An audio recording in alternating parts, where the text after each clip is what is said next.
So today will be fully recorded, as will all of the 3 Fridays for the series. And Colleen is going to use these recordings again for uh, ongoing trainings that will be posted on Colleen's website. And so I will have Colleen on full screen recording. And so if you have a question or if you're part of a demo, you're going to be in the recording that will again be used. If you have questions and you don't want to ask them out loud, please send them to me directly, not to everyone, but to me directly in the chat, and I can name your question to Colleen and Colleen can answer it. On the chat thing, the chat can be distracting for Colleen when presenting. And so for folks, if you can not use the chat to communicate with each other, but if you have technical questions or questions for Colleen, you can message me directly and I can help kind of sort things out in the background. So we're not seeing all the chat boxes pop up. And we're going to take a break halfway through. So today goes from 12 to 3 Eastern. Halfway through, we're going to take about a 10-minute break. And so if outside of that you need bathroom break, a drink, anything that you need, you can just message or you can just shut your camera off and go take care of your needs and kind of whatever you need. If you need to pop back on and watch the recording after, feel free. And I think that's it for technical pieces. Yeah, if you hit the drop-down menu, you should be able to just find Mel, and then you can just message me directly, and then I will just get your private messages. All right, Colleen, I'm going to pass it over to you. Thank you.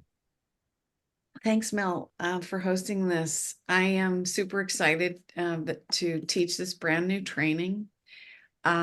It will be quite packed, and I expect that you will probably want to watch the recording again. As Mel mentioned, I'm super distractible, and the chat makes me nuts. So I'm going to ask you to try to just be here with me and not be doing a lot of chat in the background, but I'm going to ask you right in this moment to use the chat and say, why are you here? What is the reason that motivated you to take this training? Because I want to know that. So if you kind of just take a moment and focus in, what is it that you don't understand or feel flummoxed by?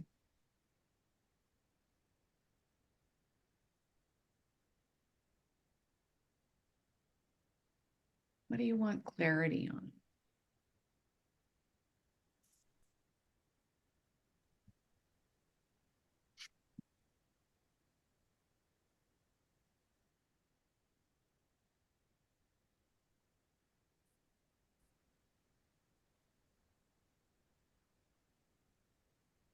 Direct access, yes.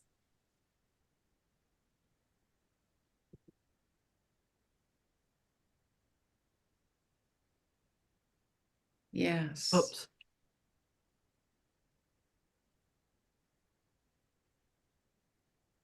Implicit, yes. How to dance between direct access and insight work, yes.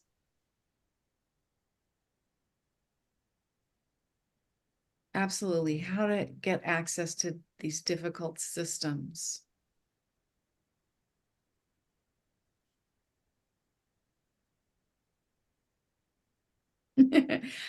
Our sessions look nothing like the demos. Who can relate to that? Raise your hand. I'll raise 2 hands.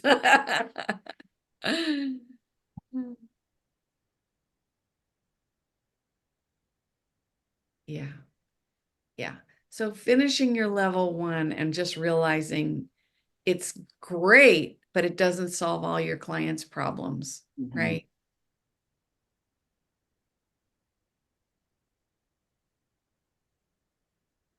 Mm-hmm. Yeah. Fantastic. All right, well, we are on the same page, so this is great. So I am a psychotherapist in California, in the Bay Area. Um, I have been teaching for, I don't know, 15 years, something like that. I've been working with complex trauma for 20 years, 25 years. And, when I discovered EMDR, first off, I started getting a whole lot of complex clients, and I thought, oh, I just have to get better and better and better at EMDR. And I did that. I was super motivated. And I became a consultant and then a trainer, and there were still people that I just couldn't reach. And I had a couple of DID clients come into my practice, and I thought, oh my gosh, I am just, my skills are outstripped. And then I started working in a parts model that, many different parts models I learned. And finally, I learned IFS. And it really did open up a lot of awareness into people's protective systems that I had not had before. And I realized that EMDR was also a parts model. It was, because parts are held, traumas are held in parts, even though they didn't acknowledge that. And so then I started combining the two. And then over time, I realized that IFS really fit with me the best. And I absolutely adore the theory and the practice of IFS. But the deeper I got into it, I realized that it also needed other things, other aspects of working with severe trauma integrated into it.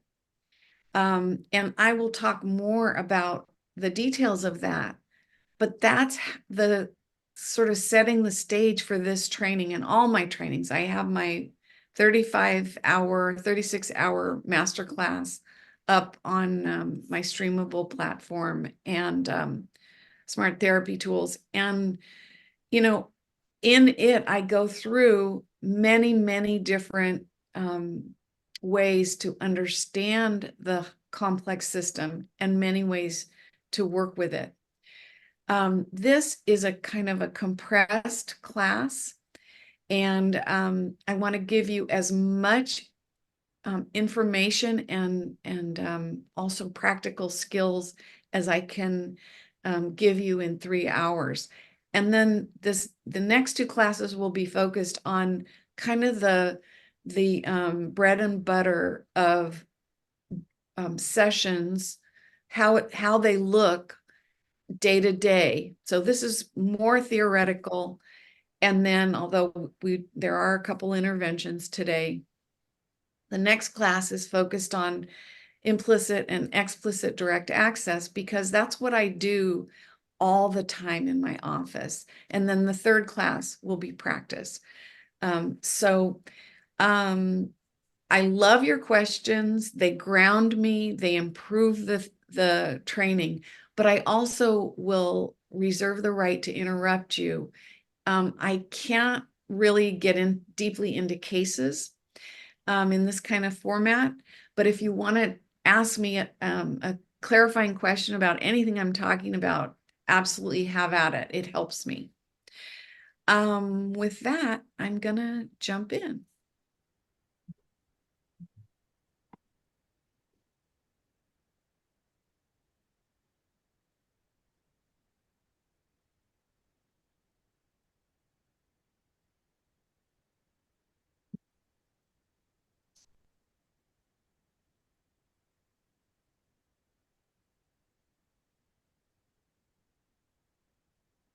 So weird how you cannot see.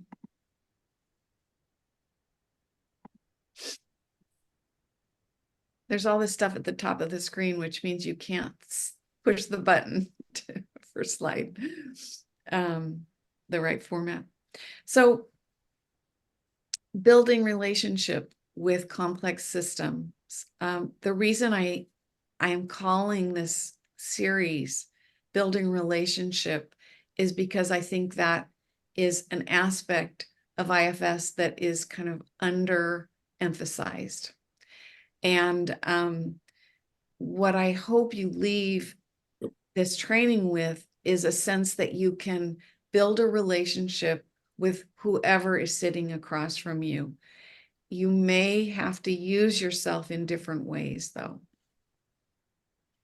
So when IFS doesn't go as planned for clients who can't do Insight IFS, these are the main points that we're going to cover. So first one is that psychoeducation is not a bad thing.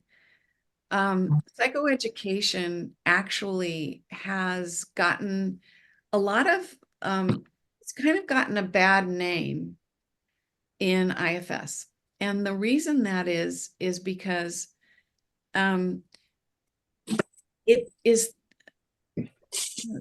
please mute if you are, yeah, I think somebody's unmuted. You know, Dick talks negatively about doing psychoeducation first. And I think that's a mistake because psychoeducation really supports thinking managers to relax. And, you know, it's not like psychoeducation is needed for every system. No, not at all. It's also important to remember that you as the clinician aren't more important than the client. Like you're not, the goal is not to make yourself important by, you know, wielding all this information and managing the therapy. No, but psychoeducation is absolutely useful for people who have had such complex trauma histories that they are floundering in a pure IFS frame. I'm going to talk about reading the room because I think reading the room is one of the most important skills that we have. And I learned it through IFS better than any other theory. I'm going to talk about lending self-energy to the client's system because complex systems have so much trouble accessing self for many, many good reasons.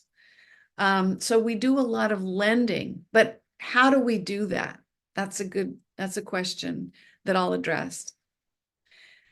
Building a we container, instead of the kind of classic IFS model says that the client's self can heal everything. And all you have to do is get those parts to soften back and then self can do the rest.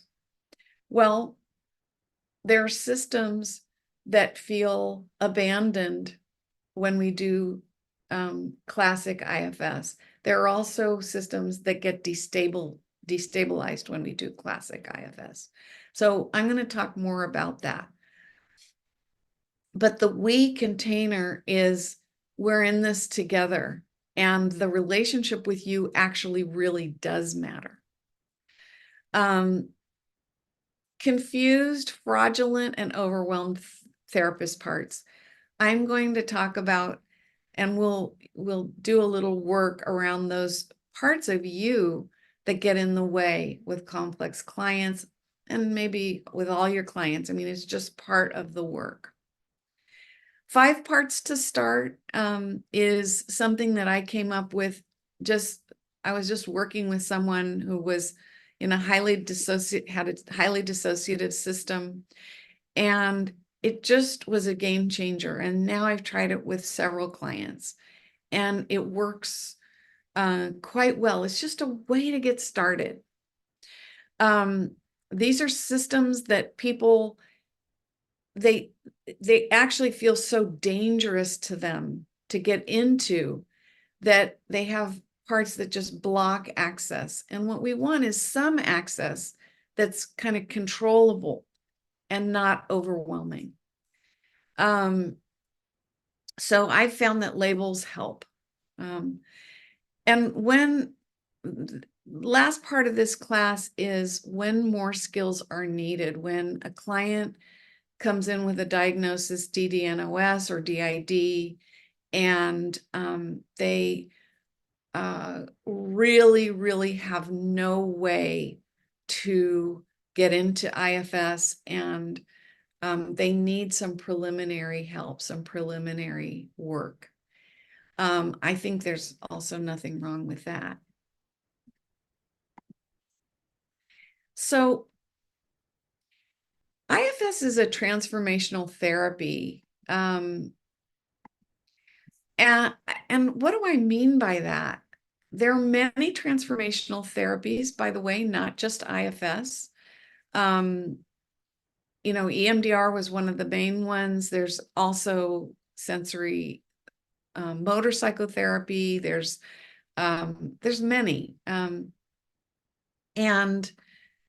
But the key piece is that the change that's produced in a transformational therapy means that symptoms disappear, including the feelings, behaviors, and the somatics. They completely go away when they're healed. There's no backlash. Also, old triggers no longer trigger the client. So that healed part is no longer vulnerable to being triggered. It's also permanent. Gains remain without further effort or action. This is one of the things that's so remarkable about transformational therapy.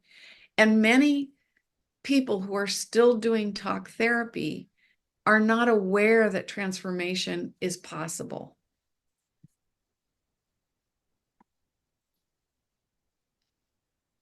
I want to say that self is what heals. I believe that with everything in me. So the client's self-energy, yes, of course, we all know that. The therapist can also lend self-energy, helping self to safely embody. That's an ongoing process with complex clients. And I want to say that when that shift happens in the room, and you know that all of a sudden there's a critical mass of self-energy that this client can witness these parts with that kind of compassion, you step back and let that happen.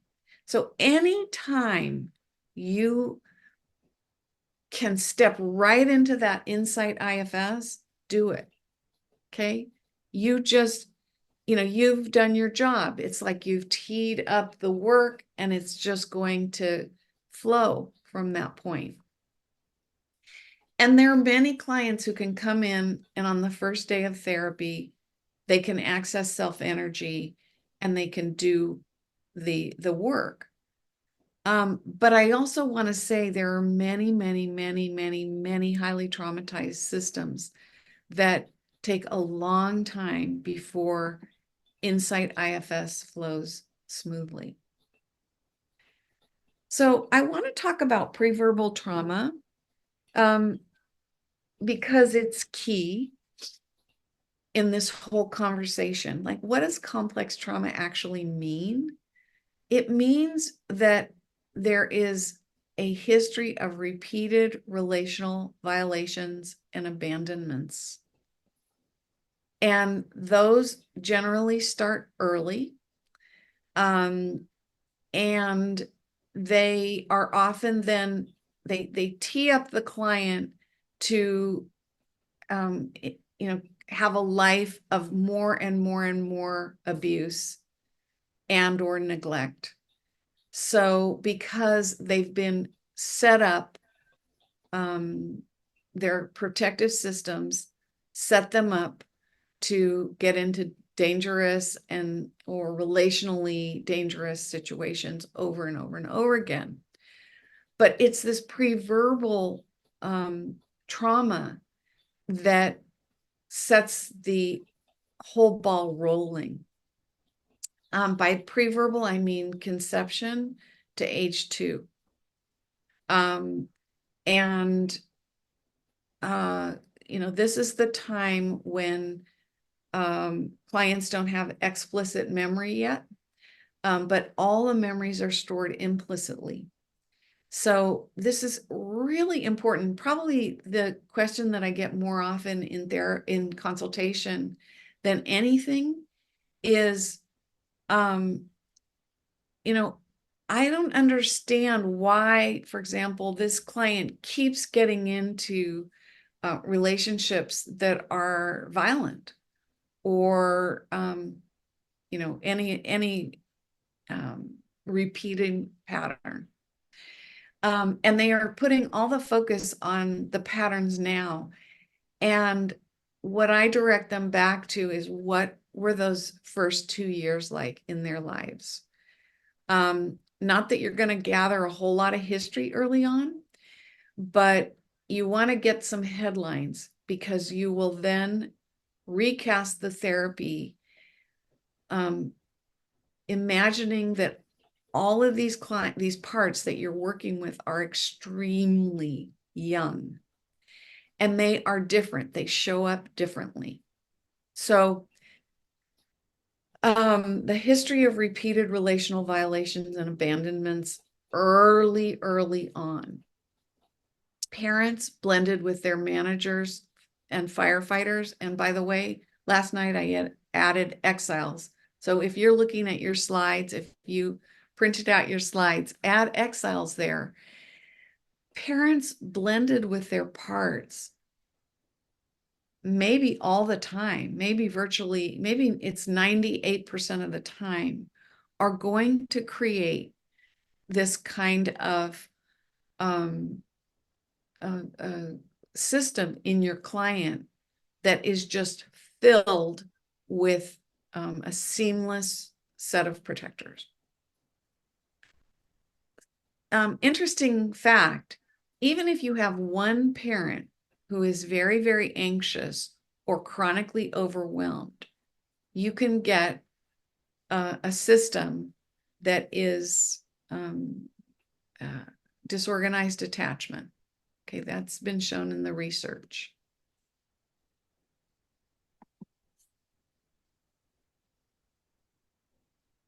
Am I making sense? Good, good, good. So at the core of complex systems is what I call abandonment depression, or core shame. I mean, these are interchangeable terms. And it involves a mix of kind of this unbearable mix of terror and shame. Feelings of hopelessness, feelings of helplessness, and also chronic overwhelm. It leads to feeling flashbacks that you can't identify. Why are you so incredibly upset? And these are flashbacks. I mean, most of us would recognize that if we had a traumatic car accident, for example, and we had flashbacks when we were trying to drive on the freeway, most of us would recognize that that's classic PTSD, right? But what people with complex trauma have, complex PTSD, is instead feeling flashbacks that they live with all the time. Now, in IFS, we would say that those are parts that are blending with them constantly. But if there's one thing I want to convey today, it's that you don't have to adhere only to IFS language. You want to adapt to your clients. And I have found feeling flashbacks to be one of the most helpful terms for people to decode what is their experience. Why do they feel so messed up? This kind of core shame also leads to clinical anxiety, depression, of course, or a combination of those things, or, cycling from one to another.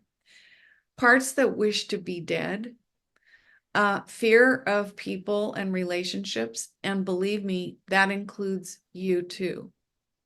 So parts that are terrified of relating to other human beings. Why? Because they were the source of your trauma. Also protectors who learn not to trust or embody self. This is key, right? And we don't want to undo this too quickly. So how many of you have, first of all, have clients that fit this description? This core shame. Yeah. And how many of you yourself have parts that can throw you into this feeling of, I wish I weren't here. Okay, put your hand up. I do as well. There's many of us. This is one of the reasons why we become therapists, right? Is how do we figure this stuff out?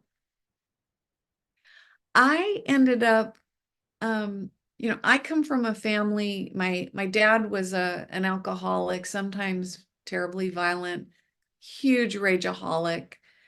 And my mom was the codependent who enabled all of it. But she, of course, was trying to hold the family together and trying to feed us all. And very strangely, I had the sense that I had an understanding, let's say, that they loved me the best they could, but I couldn't feel their love. And I also had the sense of, from the very, very beginning, I was the sixth child, the sixth girl of 7 girls. And I knew that my mom didn't want, this has been uncovered in IFS therapy, I knew my mom didn't want to be pregnant again with me. I knew that they didn't want another girl.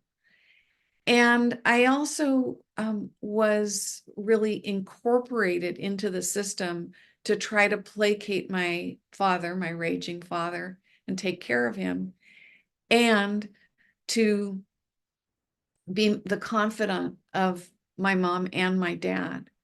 So talk about being queued up to become a therapist.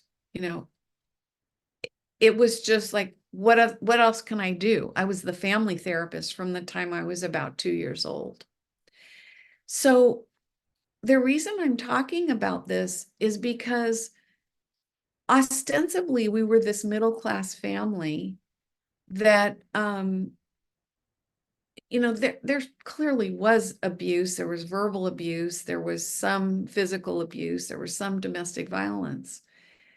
But after I had healed those parts that were, let's say age 5 to 12, did a lot of EMDR, there was still left this sense of core unworthiness, core shame, self-hatred, but also this sense that when these parts were triggered, I just wanted to die. I wanted to not be here, right?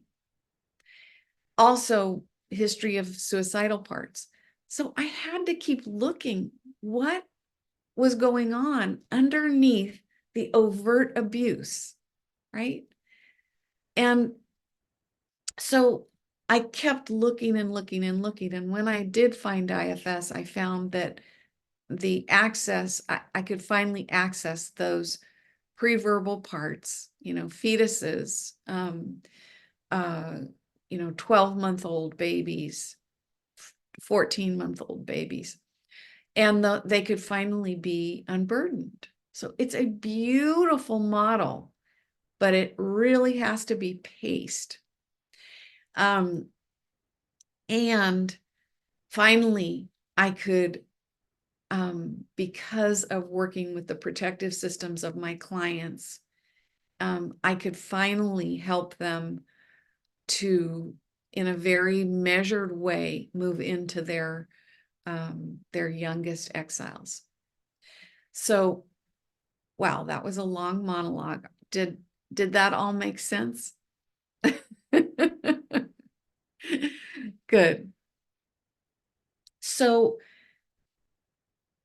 if you still fall into those potholes in your own system where you're just stunned at how completely um,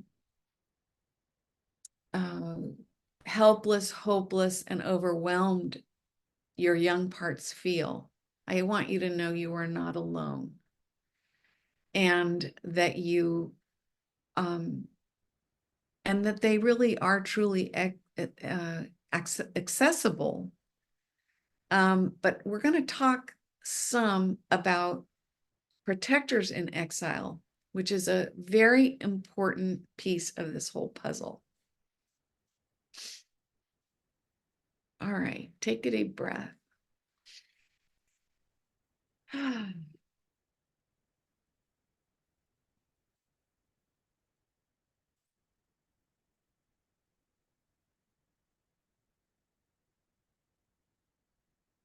So,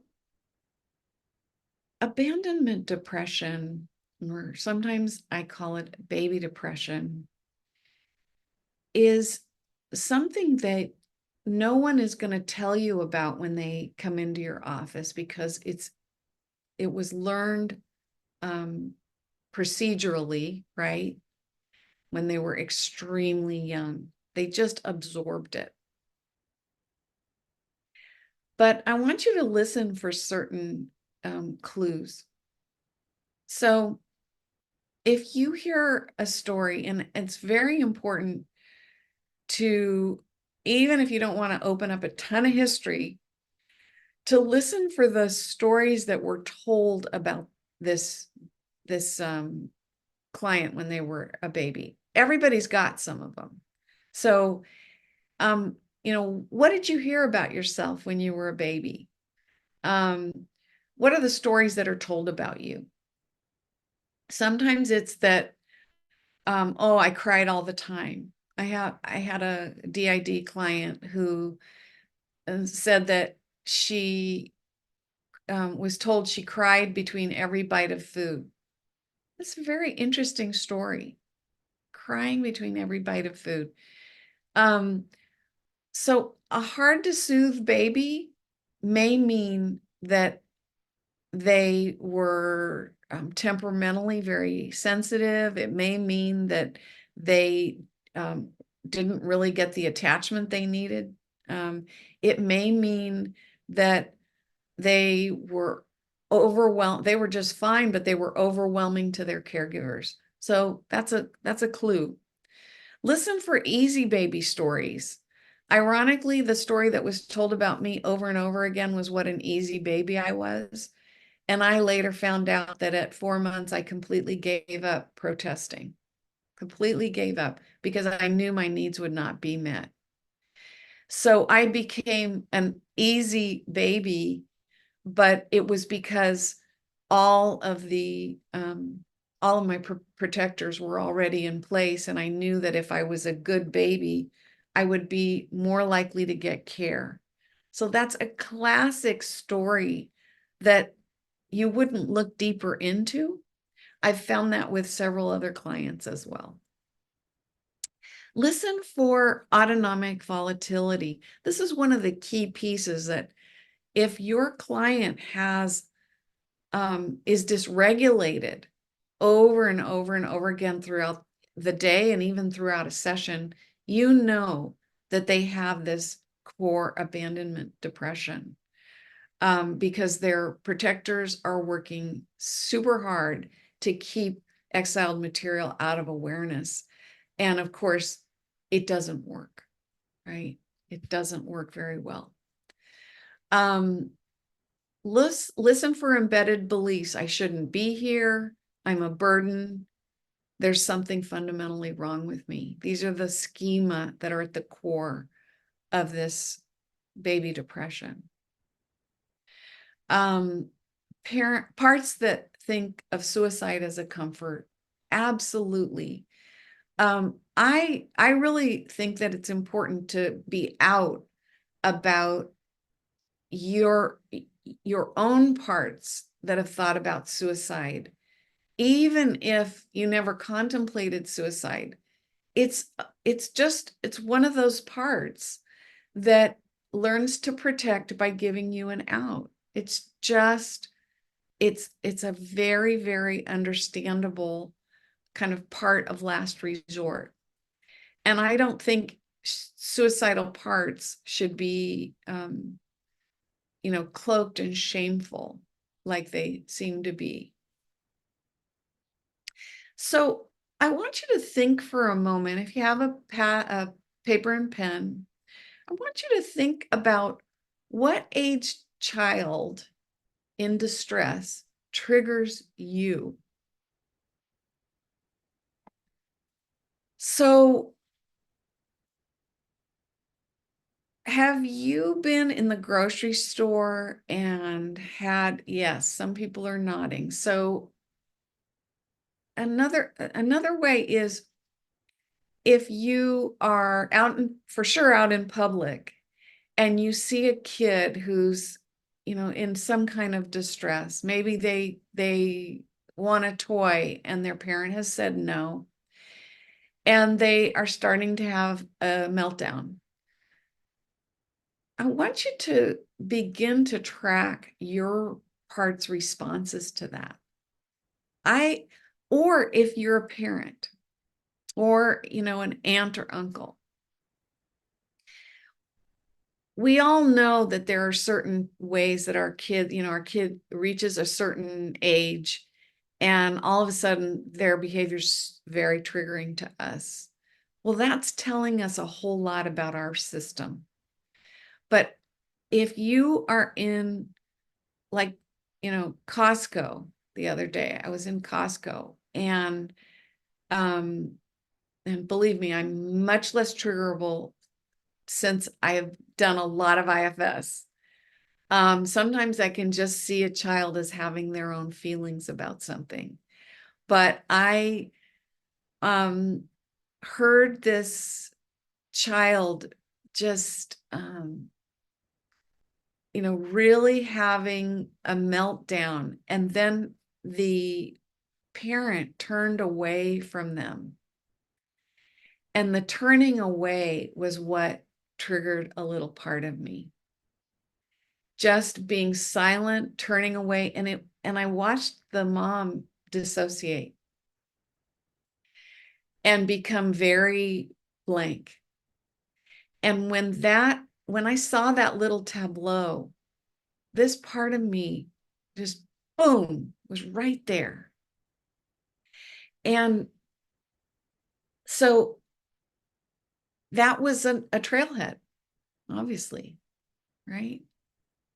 But if you are going to treat these systems that are super complex and have many, many, many, many exiles, then knowing your way around your system, or at least how to care for those parts in session, is important. So, just take a few notes now about certain tableaus out in public or in your own life that have really triggered you.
So would anyone like to share something that came to mind?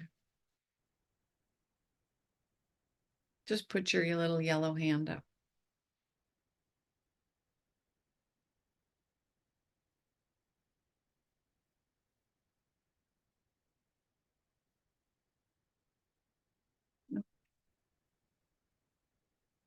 No?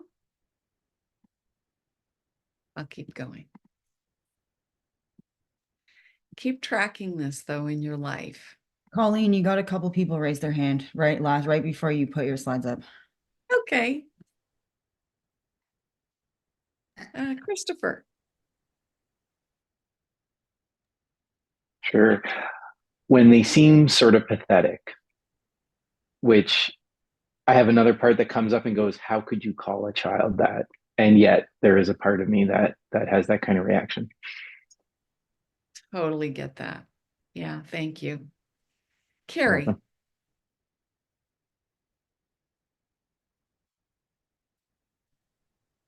Sick You're children. muted. Yeah, I got it. Sick children, like if I'm at the hospital and I see children who are ill, really any age, but they always seem so fragile to me that I start to get alarmed. Yes. And does that make sense given your history? Yeah. Yeah. And Christopher, does this make sense? The pathetic child, does that make sense given your history? 100%. Yes. So those are great examples because they're kind of unique. I used to work with a lot of medical trauma, and that I just learned that medical trauma has these certain signature experiences of helplessness and invasion, needles, catheters, that are just like rape, right? And so they can be, you can just walk into a hospital and you can have those parts triggered if that was part of your history. It's just, yeah. All right.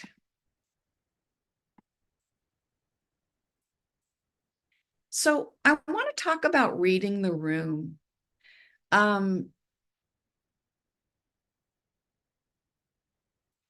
Reading the room is something that I've learned the hard way. As pretty much everything I'm teaching you today, I've learned the hard way. I want you to begin, if you're not already, to track an increase or decrease in self-energy. And I don't mean just the client, I mean you too. And I have ways of doing this, but we're moving into the area of attunement, and how attunement to complex clients could not be more important, because attunement was what they did not get. And so I want you to begin to really notice, to me, it feels literally like the temperature in the room. I feel that when there's self-energy that is being exchanged between us, that it feels warmer. And that when it decreases, the connection between us feels cooler. I want you to really notice skin changes. And that means, like, faces can get clammy and have a slight sheen to them. They can flush, they can blanch. Breathing changes. This is key. In fact, just right now in this moment, I want you to notice, how deep is your breath right now? That will give you a clue as to whether you are embodying some self-energy or if you're more in a part. I already mentioned the feeling temperature in the room. How connected do we feel? Postural changes. We're all trained there in graduate school to note postural changes, you know, if somebody's slumping down or if they're sitting forward. But notice changes in posture. Notice changes in tone of voice. You know, if your tone of voice is way up here and you're talking fast, you're conveying a whole lot to your client. And notice if when their voice changes, if their voice deepens in their body, there's more self on board. Notice a sigh. I think a sigh, just take a big deep breath and then sigh right now. Notice what happens. And when a client sighs, you know that something internal has shifted and the feeling temperature in the room will go up a bit. If you're not reading the room, you're probably doing too much therapy in thinking parts. Okay? It's very normal as we try to learn this work to be in our thinking parts. I don't want to say anything at all negative about that, because that's how we begin to get skills, is we go into our thinking parts. But the goal is to learn them and then be able to toggle back and forth between thinking and having some sense of agenda and then dropping back into self. So I hope I'm making sense. Complex trauma overview. This is a packed slide and I'm going to unpack it a little bit for you. So we've already been talking about the preverbal period of time. Well, preverbal trauma is procedurally learned, meaning that it's all stored in implicit memory. And with complex trauma, implicit memory is running the client, running the client's life all the time, right? They've got great managers that get them to therapy, get them to work, get them through graduate school, all these things. But that implicit relational trauma is generally running their lives. That's what makes them feel crazy and gets them into therapy.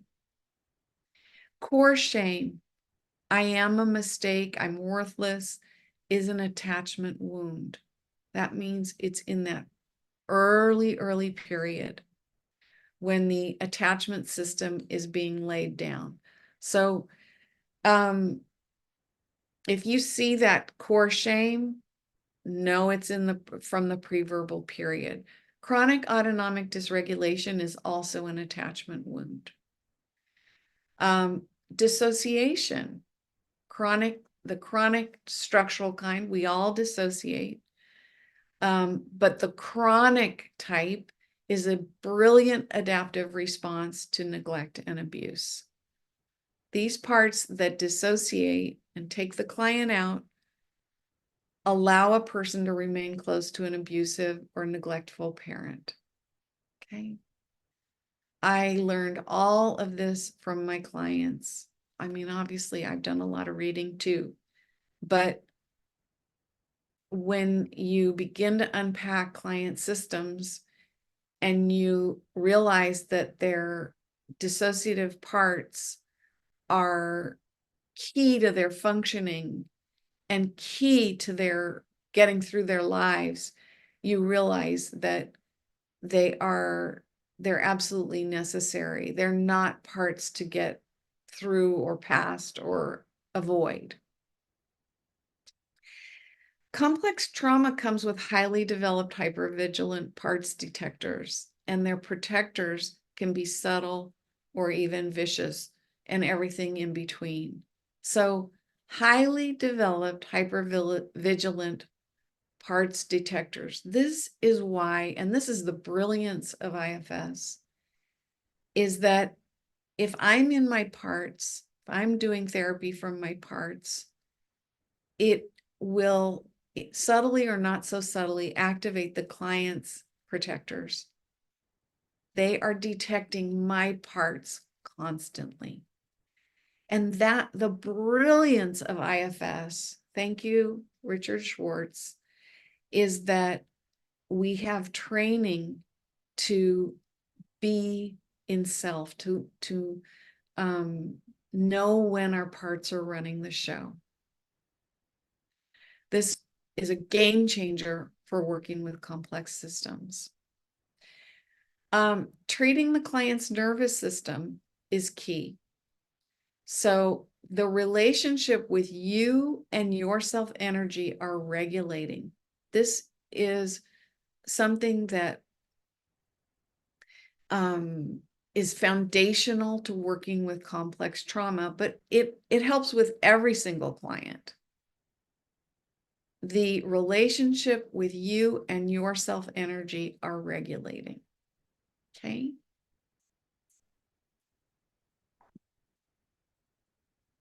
So what heals trauma? What heals people in EMDR or IFS or any of these other therapies that are transformational is dual attention and memory reconsolidation. And I'm just going to touch on this because I love it and you can learn more about it. Bruce Eckert does a lot on memory reconsolidation. But all it is, in a very simple frame, is memory reconsolidation is when a memory is retrieved and exposed to a contrasting idea and then stored again. When the memory is reshelved, it has been modified. This is how IFS transforms a person's internal workings, right? Is by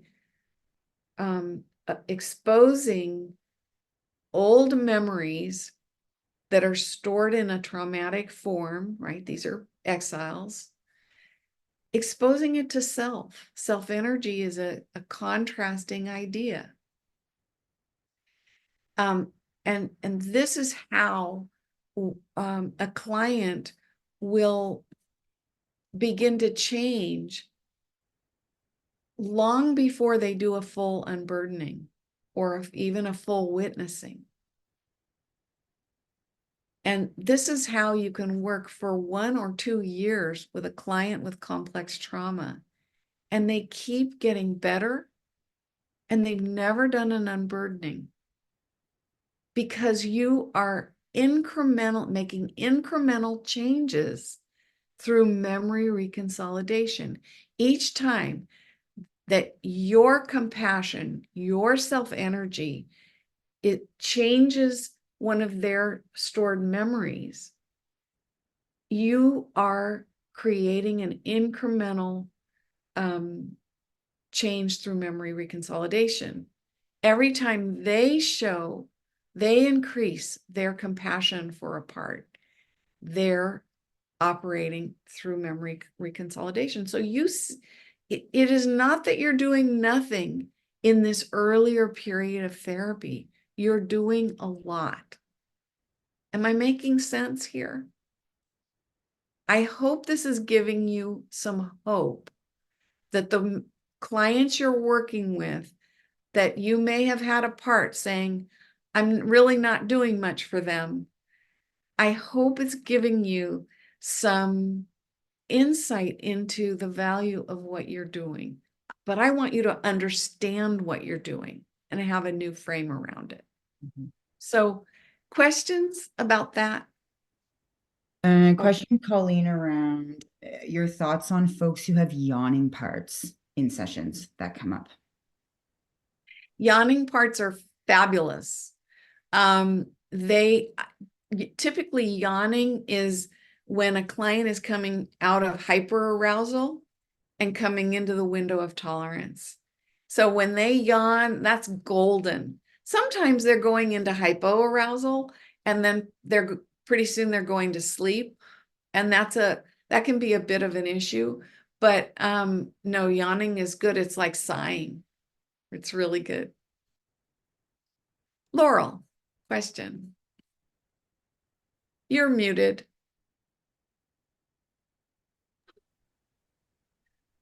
On this slide, you said dual attention and memory reconsolidation. What's dual attention? Great question. Dual attention is, in EMDR, it's a memory is brought up, and then the dual attention is like eye movements or tapping. It keeps the client aware of the present. In IFS, that's done with self-witnessing parts. So self is witnessing parts in the past. This is dual awareness. Dual attention or dual awareness is what heals. And so I'm very, very often doing I'm doing things like updating clients by just mentioning, they're doing some work with a part, they might be inside, and I'm saying, it's 20, does this part know it's 2024? I'm creating dual awareness, past and present at the same time. Good question. Dennis. Hi. I just had a question, or maybe I don't know if it's really a question, but if you could just talk a little bit more about it, the hypervigilant part detector. That's a really new notion to me, and it's something I know, and I'm a relatively new therapist intern, in fact, and really had the blessing to have my level 1 training already. But I notice parts. I have complex trauma from my childhood. I can go into a session and then I'll notice I'll like the temperature, like I'll just, my parts will pick up on something else. Is that, so I'm kind of confused, and I work with clients with complex traumas. I guess, could you just talk more about that? Like, is it me triggering them? Is it them triggering? Like, how do you detect that flow? Because it seems like they bounce off. It's definitely a circle. Oh my God, 100%. So it's all of the above. Yes, their parts trigger your hypervigilant protectors and vice versa. I meant that they, I'm working, like I have some clients that I had to work so hard to generate self-energy before they even come into the session. And then, the real art of this is learning how in session to ask your parts to soften and to kind of create that open container again. But what I notice is that you just have to be willing to slow things down a lot, right? Slow things down so much that you're aware of one of your protectors coming out. And then you check with the client, oh, something just changed in the room. And did you notice that? And they will say, yes, I noticed it, So you have to be willing to just really get messy and apologize for when your parts come up and, go off to the races. But also to be aware that every time you open that self-energy, I'm sure you've felt it, Dennis, when you just have that open-hearted, soft container feeling. Oh yeah, it's like a flow. I mean, that's just how I would. It's complete. But then other times it feels so hard, and that's when I know I'm not in self, when it feels so difficult. But like rocky, yeah. So I would really invite you to slow your sessions down so much that and let the client know, yeah, I'm noticing that I have some parts that are blended with me right now. Just give me a minute. Give me a minute. And so that you just start having a back and forth with your clients. But of course, a lot of this is unspoken too. You notice something I do with my consultees all the time is I say, they're presenting a case and I say, just stop a minute and notice what's the therapist part that's activated in you, or the therapist parts that are activated in you as you present this person. And they're always there. That's human. But making yourself aware of them, that's golden. So, over the holidays, I was a kind of a substitute therapist for a couple sessions with someone. I didn't know them at all. And I had no idea how complex their trauma was. They just wanted a couple sessions when their therapist was out of town. And I thought we had a really good IFS session until the very end of the session. And one of her protectors just came out swinging. And then I had a protector come out and was like, hey, this isn't even my client. And they're paying me a low fee. And, I'm just standing in, and it's like the day before Christmas. And, it was all of that. And one of my protectors redoubled their efforts, that realized that the intervention I was mentioning wasn't useful.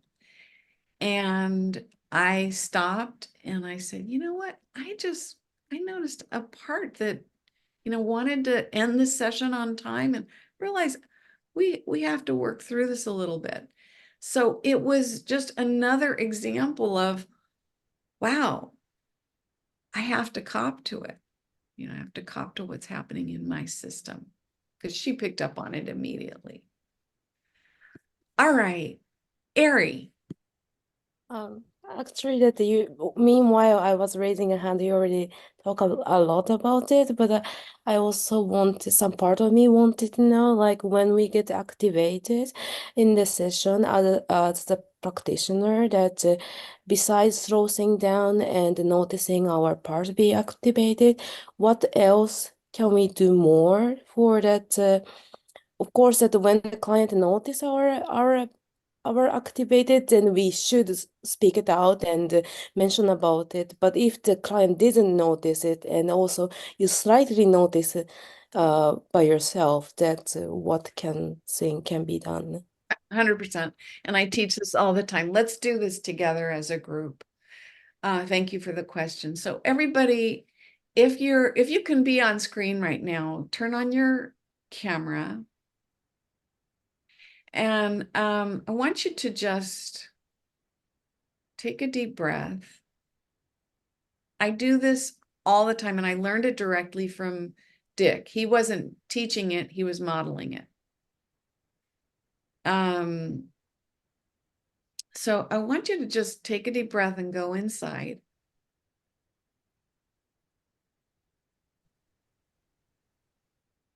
And whoever is there, I want you to just send them a ton of compassion and let them know that you don't need them right now.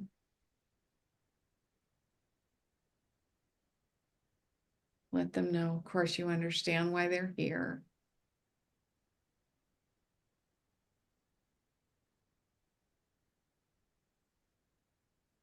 Just notice, I'm sending all of you self-energy right now.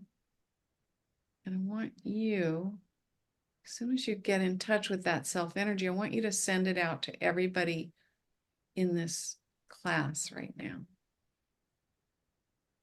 I want you to notice when the temperature changes, even in this virtual room.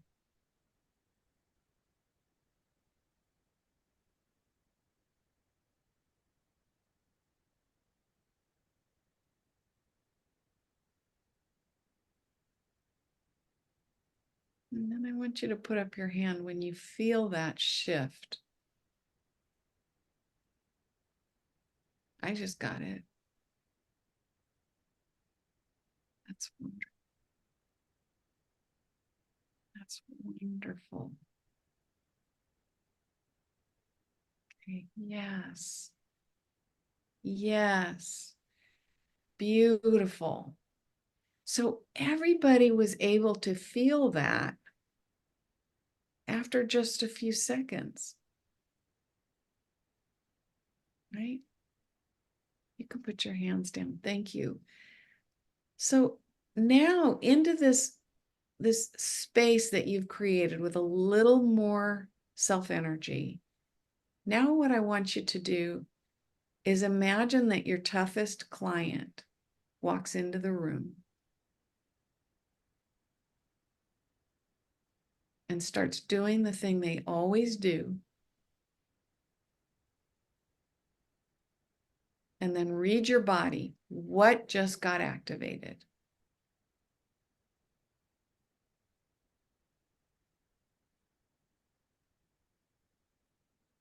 Where is it in your body that you feel that?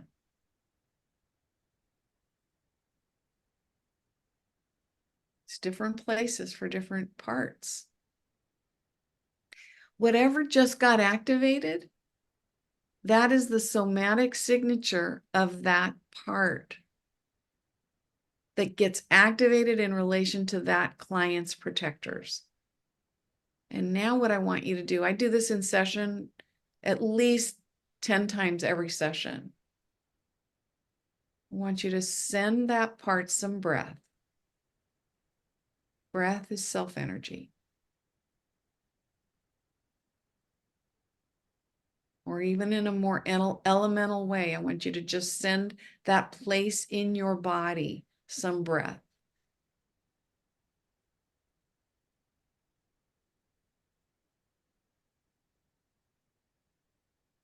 And when it softens, I want you to put your hand up.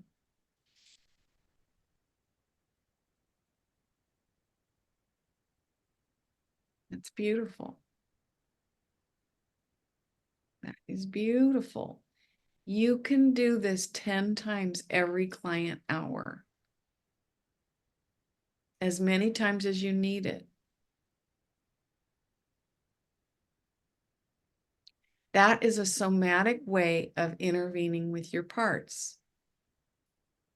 Dick said he has these certain somatic experiences that, you know, these certain parts hang out in different places in his body. And he knows that, and from that explanation, I just realized, yeah, I have a part that hangs out in the back of my neck if I'm forcing or pushing or teaching too much. And I just send it breath. I've got this. You know, same way I have one in my stomach. This is what I want you to begin to map about yourself. So just take a moment and jot down, where did you feel that part in relation to that client? Because it will come up again.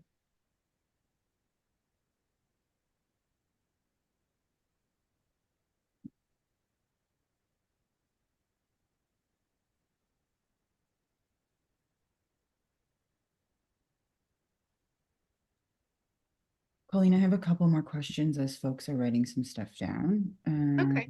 So one is about if you have thoughts about nauseous parts, and the other one is about chronically fatigued parts, like too tired to do insight, treatment-resistant depression. Yeah.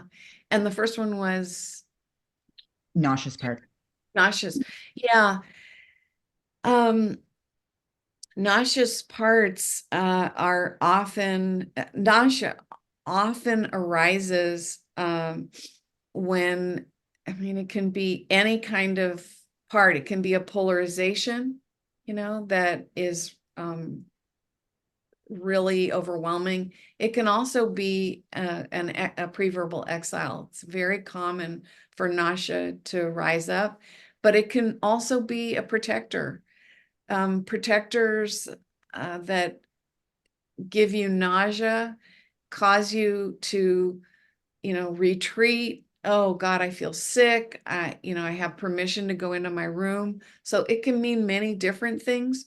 Really get curious about it, I would say. And the too exhausted, man, that's an amazing protector, because a lot of times it means that the client can just go into hypoarousal, go to sleep. I mean, we all know that we can get overwhelmingly sleepy when we just can't deal with anything.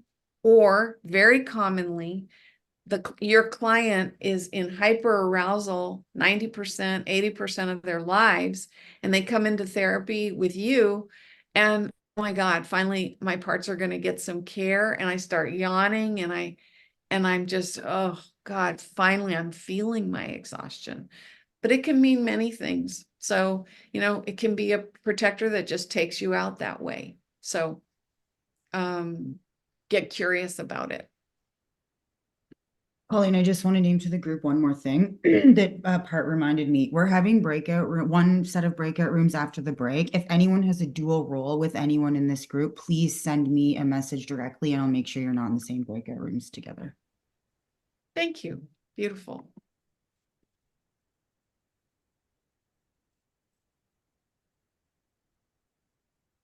So, lending self-energy. Of course, we're going to talk in the next two classes a ton about implicit and explicit direct access, which is one of the classic ways that IFS lends self-energy. You sit in self, but also being available to love your clients and to help. I think that's important. How actively you do that depends on your client. Some clients with complex trauma will feel like you're a perpetrator who acted loving and then abused them. So you have to be aware of how your love is being received. But to me, love feels like that's what they didn't get. And love comes with a lot of careful attunement. And careful attunement, moment to moment. That's what we talked about in reading the room. But also, love means being willing to attach to your clients. So in a few minutes, we're going to do this rope exercise. And I'll talk more about that. A collaborative stance, we will do this together, helps complex clients. Because they feel like, they were alone when they were abused, and they don't want to feel alone doing this again, going through their therapy alone. Now, again, how much you convey that is, you don't want to overwhelm your client with how loving you are, but empathy. In empathy, there's this classic division. You may be aware of it. It's been talked about quite a bit in the IFS world. Dick talks about if you're in compassion, you don't get exhausted, and you're in self. Well, that's beautiful. But with empathy, your parts are somewhat activated. We know that it's different tracks in the brain. And when you're feeling empathy, your parts are feeling some pain along with the client. And you can get empathy fatigue. I certainly have gotten that myself. And in compassion, instead, you feel like you're that open container. But the thing is that sometimes with complex clients, they need empathy instead of compassion, or compassion instead of empathy. And when do you choose which is a really important question. So IFS has a bias. Their bias is your self-energy can do all the healing inside you. So the client's self-energy can do all the healing that's necessary. All you have to do is access it. Easy peasy, right? But why do demos go deeper than unburdenings in your office? Even online demos go deeper. Why is that? I think it's because there's a ton of self-energy in the room for the work that you're doing. We are permeable beings. We are not isolated beings. Why do so many complex clients leave therapy before they can reliably access self and experience a full unburdening? Why is that? They cannot do the classic IFS. They need they need a bridge to IFS or to Insight IFS. And I think that's where we come in, right? By having this greater awareness that that the relationship with us is important, not just the technique. Empathy versus compassion. So I want you to experiment with your complex clients. Experiment with all your clients. Some clients' parts feel abandonment feelings if you are in self and they cannot feel you in the room, right? I want you to notice, I hope you're in your own IFS therapy. This is key to understanding how to do this therapy. But I want you to notice, I had this experience myself, and then I began to understand it in my clients, that when my therapist was holding a ton of self energy and I was somewhat blended with an exile, that I felt abandoned by the therapist. They seemed way too distant. So ask your clients, when you're in self, can you feel that I'm in self? Right? Ask them how they feel.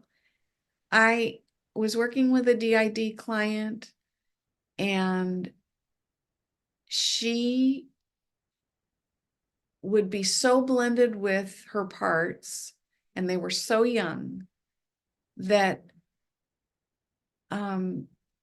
she needed me to constantly let her know that I was there with them. This is where the pure IFS model is lacking something. Some clients feel overwhelmed or intruded upon if you offer empathy. So in that first case, when they can't feel that you're in self, they can't feel your compassion, they may benefit from some empathy, right? You sharing in some of their pain. In the second case, if they feel overwhelmed or intruded upon when you offer empathy, they want you to move back into just pure compassion. Give them more room. So check in with them. Is your attunement working?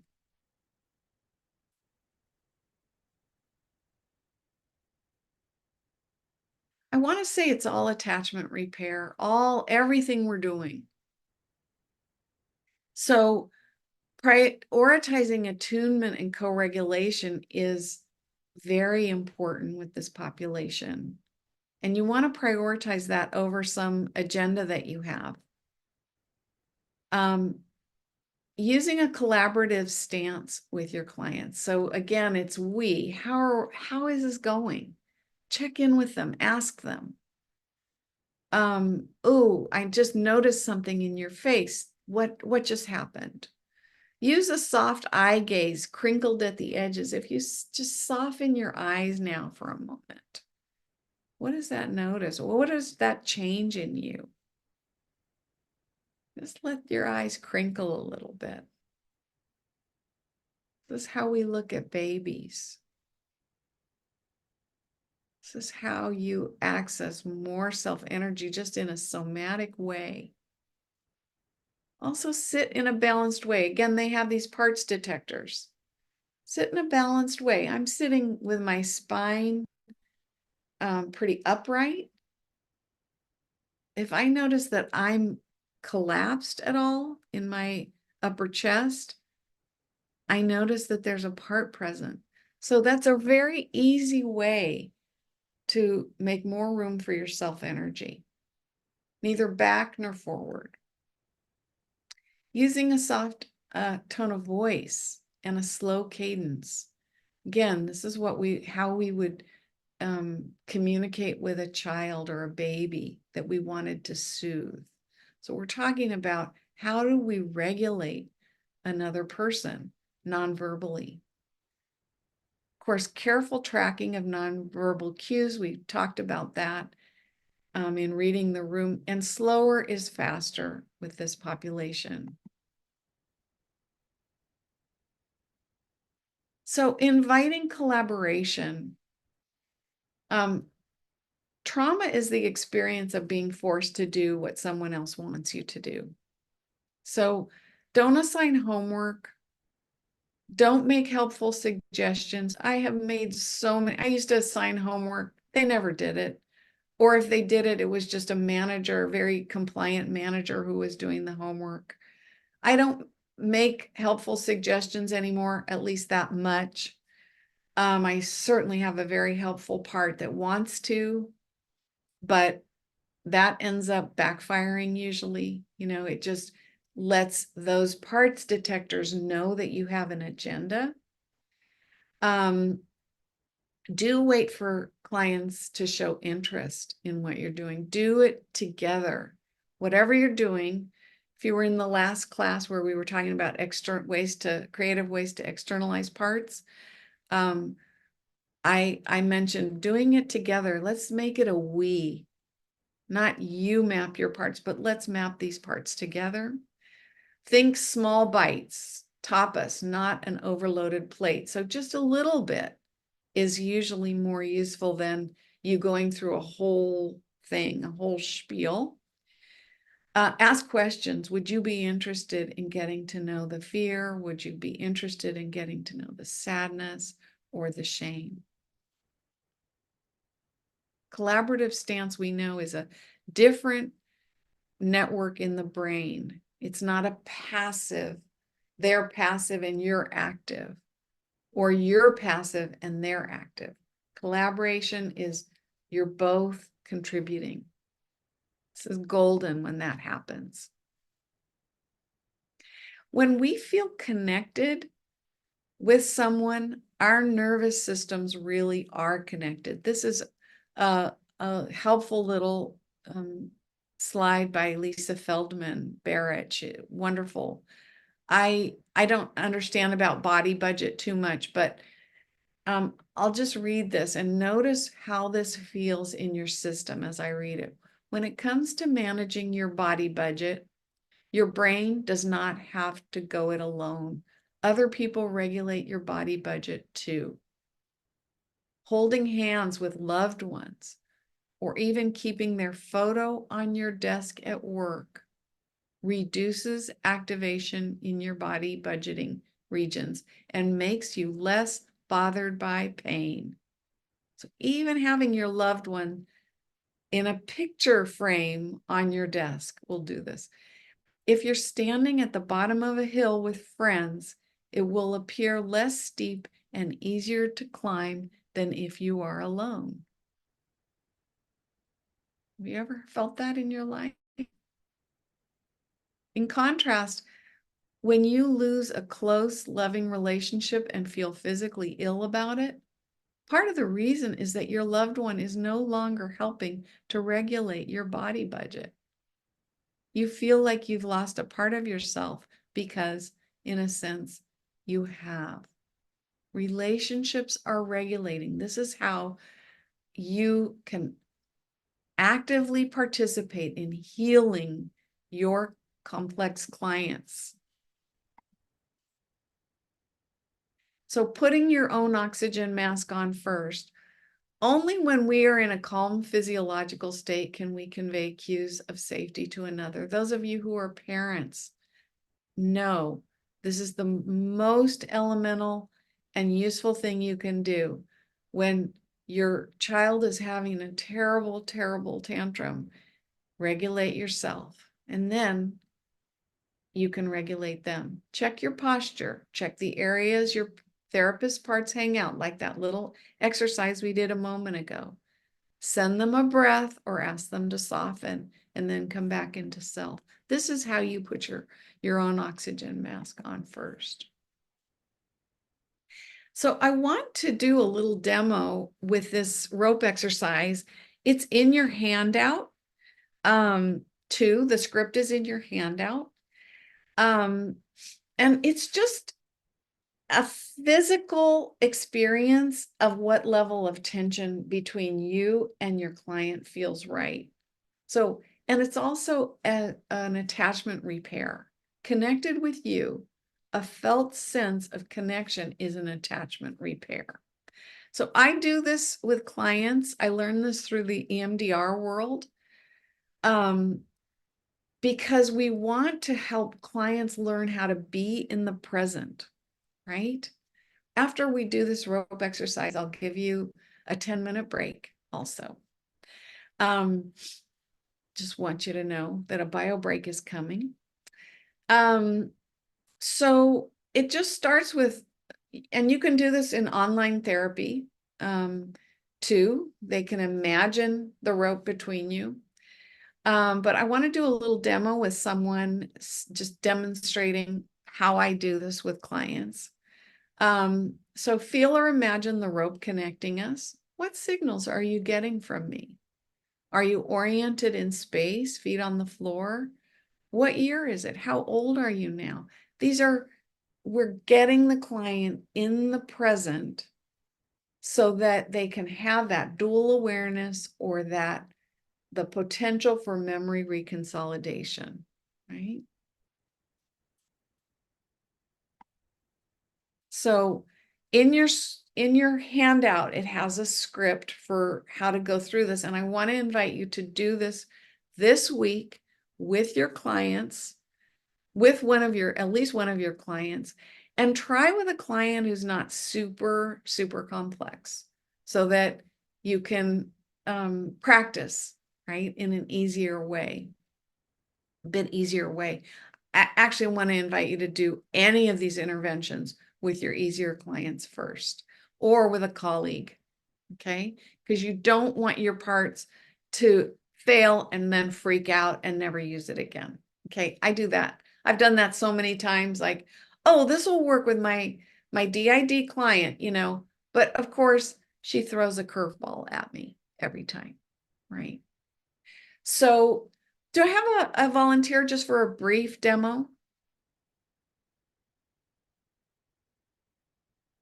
Put your hand up. Okay. How do I say your name? Salmia. Samia? Yeah. Samia. Hi, Samia. Hi. Can we go on full screen? No. Yep. Sorry. There you go. Thank you. Do you want me to pin?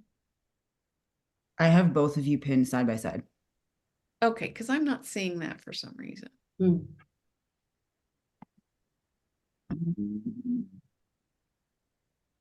Are you on full screen or gallery, Colleen? I'm on gallery. What Do I happens put it if on speaker? you're on full screen? What happens? Yeah. You see both. No.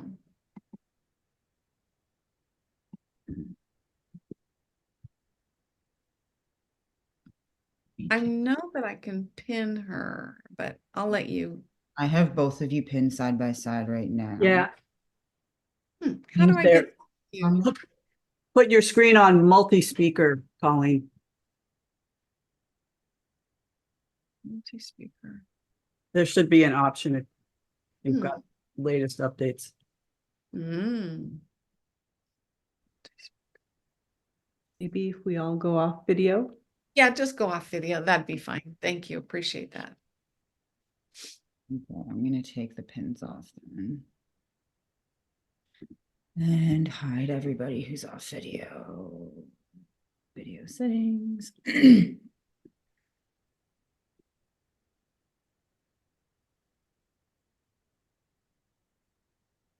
All right, so if everybody wants to shut their video off other than Colleen and Samia.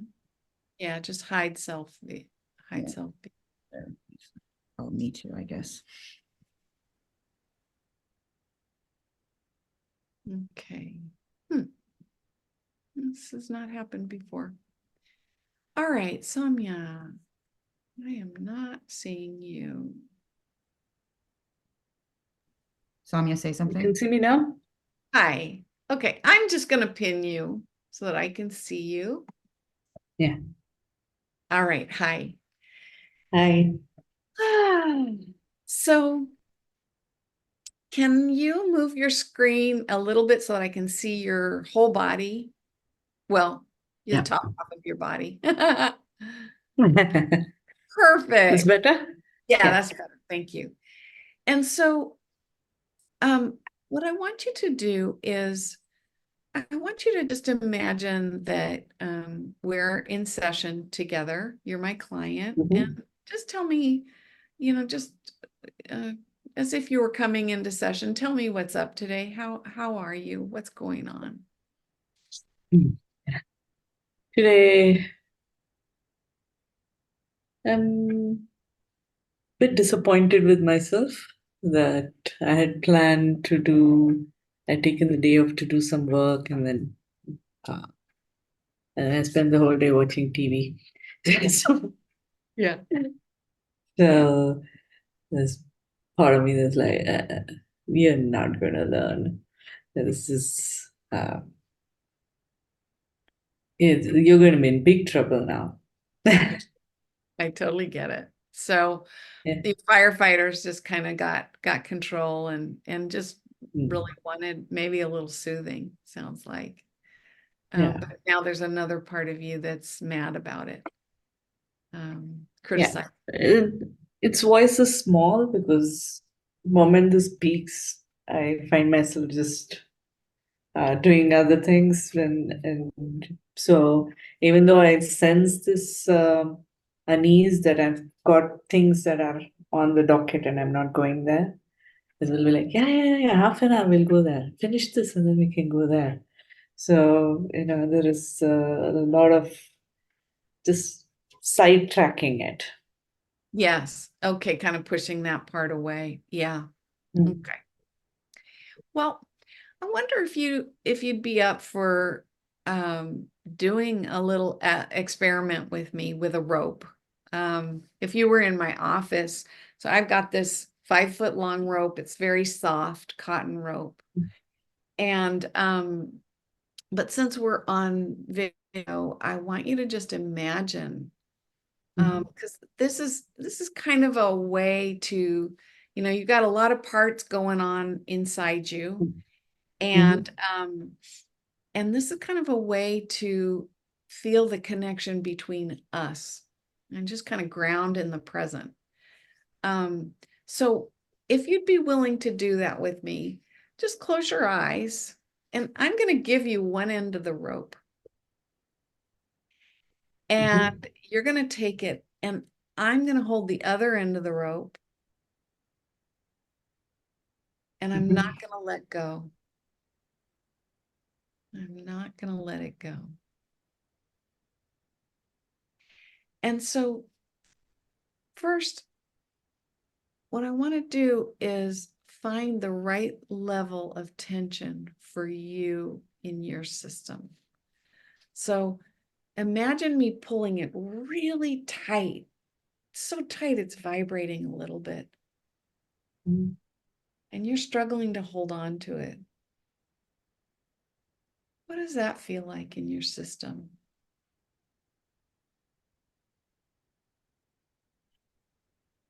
I feel my hand tensing up and my breath feeling a bit tight. Sort of geared towards having to pull and as a counter to the pulling sensation I'm feeling against my hand. Right. So a little tension, rising Yeah, tension. so Doesn't sound like it I feels. don't let go. Yeah. Yeah. Okay. Now what I'm going to do is I'm going to just let the rope drop and have no tension at all. Notice what that feels like in your system.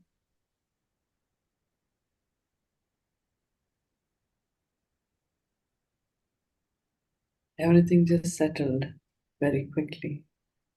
My hands loosened up and everything just opened.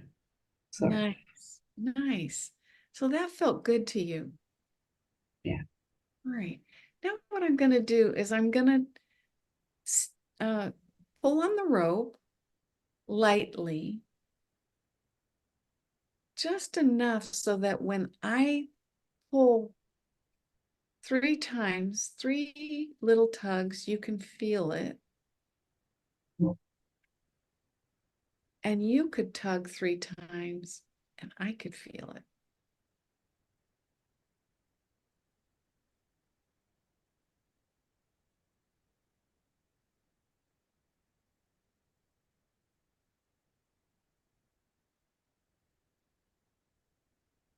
What's that like in your system? Like a calm preparedness. Mm-hmm. Mm-hmm. So that Like I know something's gonna pull at me, or I need to do something, but so there is a readiness, I think is what I would like to say. So does it feel like you can feel the connection through this rope? Or does it feel, in other words, does it feel mostly positive or It feels positive. It's like there's a readiness to receive and give, in the sense that there's an anticipation of a connection and there's a readiness towards it. lovely, lovely. So if I was sitting in session with you, I would have you sit with this for a moment and just let it integrate.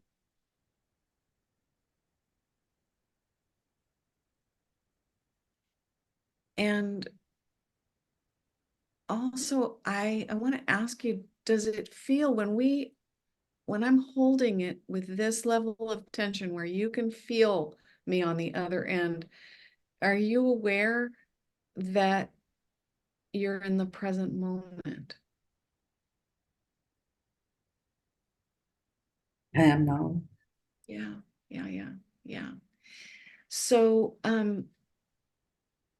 what I do then is I experiment more with dropping the rope. I don't ever drop the end, but I drop it into no tension, or I experiment with more tension again. But since this is a short demo, the one thing I want to say is that this is what secure attachment feels like. Is that someone is on the other end. And this is what I mean when I say that I feel connected to you and I feel invested in your growth and your recovery from what you've been through. And so I'm holding the end of this rope all the time, even when we're not in session.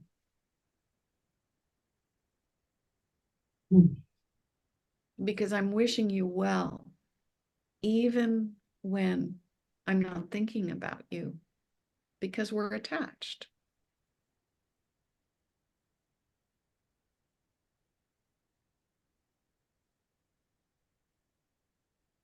How does that feel?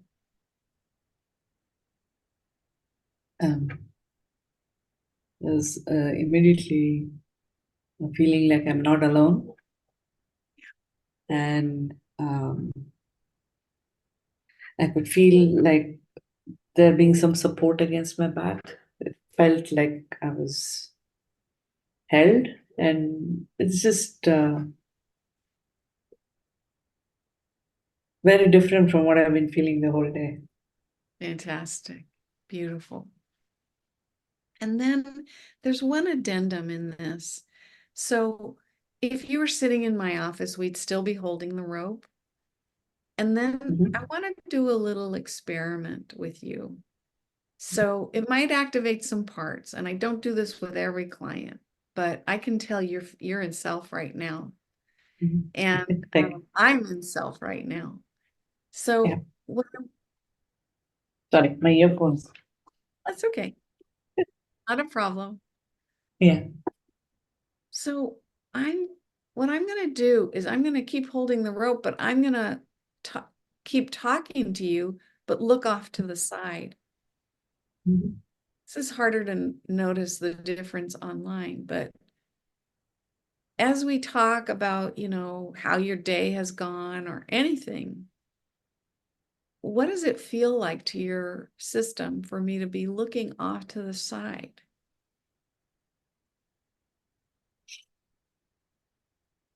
There's an instinct to kind of move into your line of sight. And because the rope is still there, it's still partly curious about why you're looking away and not at me. But it's not threatening, but there's one is an urge to kind of like, okay, look at me now. Yes. And also like a little bit of perplexed. I'm a little perplexed about it. Yes. Why she's not looking at me. Yeah. So you had a pretty gentle response. But what often happens, and what I'm trying to give you a felt sense of, is misattunement. So this is attunement, right? I can feel you, you can feel me. And it's a visceral experience of it when we're in the room together. When I look off to the side, and if I was to continue to talk to you, but not look at you, that's an experience that most babies experienced in complex trauma. This is misattunement. The parent isn't attuning to their needs, wants, who they are. And so what I'm hoping for when I do this sometimes multiple times with clients, what I'm hoping for is that we are attuned with one another in the room when we're doing this work. And if you feel like I'm looking off to the side, or you are looking off to the side, that we talk about that, we mention that, and we come back into this kind of connection. Yeah. Does that make sense? Yes. Thank you for doing this. Thank you so much.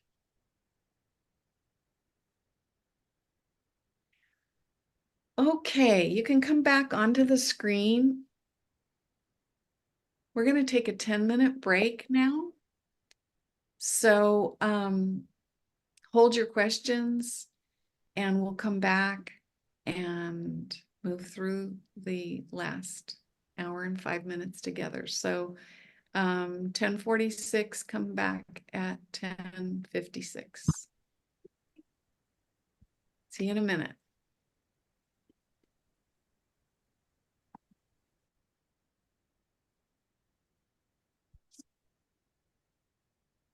Coming back.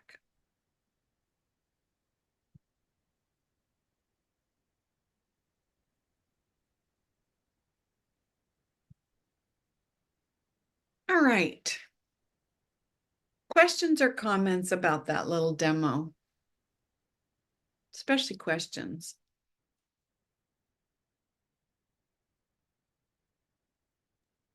Can you see yourself using this with clients? Christopher. I wonder if I might ask something about something that came just before the demo, and hopefully it's related somehow. Is your comment on empathy versus compassion, how clients' parts can feel abandoned if I'm in self. And right when you said it, I was like, that's interesting. And it's stuck with me ever since you said it. So I wanted to ask, because from my perspective, when I'm in self, I'm like, I am so here right now. And I have had IFS therapy as a client also. There's just a disconnect for me right now about that feeling that I've gone away if I'm in self. It's not that if I'm in self, I feel completely present, but it's more that the client may not know that I'm present. And it's because they're to some degree blended with their parts. Mhm. And so that's an interesting thing. Some clients, they want you to just be in self and be an open container, and they feel your presence. If that's true, beautiful. If it ain't broke, don't fix it. Mhm.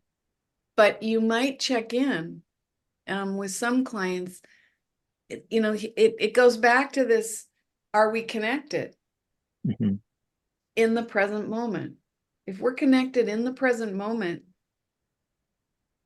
they are going to have that key of dual awareness that we were talking about, that can create memory reconsolidation, that can create that sacred space where exiles can unburden. If they're not connected, if they are isolated and apart, and they can't feel you in self, it's a different deal, right? You're not going to. Yeah. Does that make sense?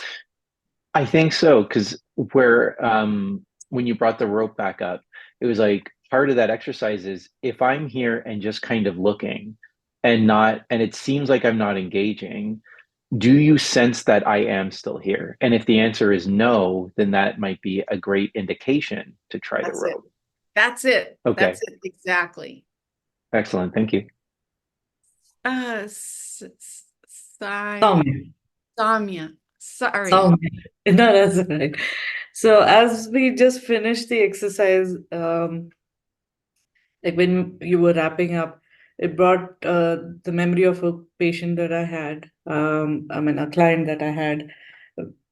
This was before I was doing IFS, and this person would just come into the session and start talking about some event that had happened in her life recently, and which was very overwhelming for her, where her husband was near death and she had to take care of a lot of things. And so she would just start talking about the same thing. This happened, this happened, this happened, this happened, this happened, this happened.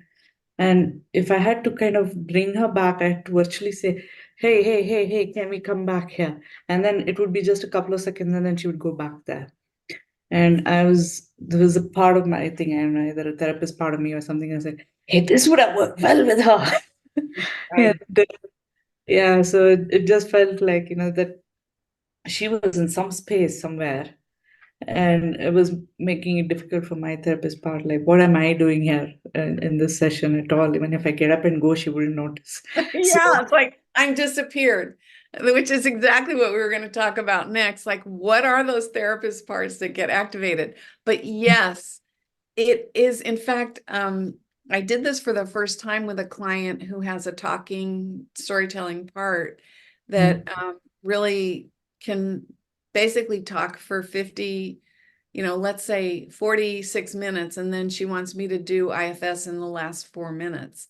So it's a challenge. Can you tell it's a challenge for my therapist parts? And so I did this with her, and she burst into tears. And I had never seen her with that kind of affect, because she kept the affect down with her storytelling. And when I said, this is what secure attachment feels like, she said, I've never felt this in my life. I never felt this with my parents. I've never felt it with my husband for 27 years. She said, this is just, it was like, this is a moment like no other. And then the therapy really took off. So it's very, very powerful. Also, just a little soapbox moment.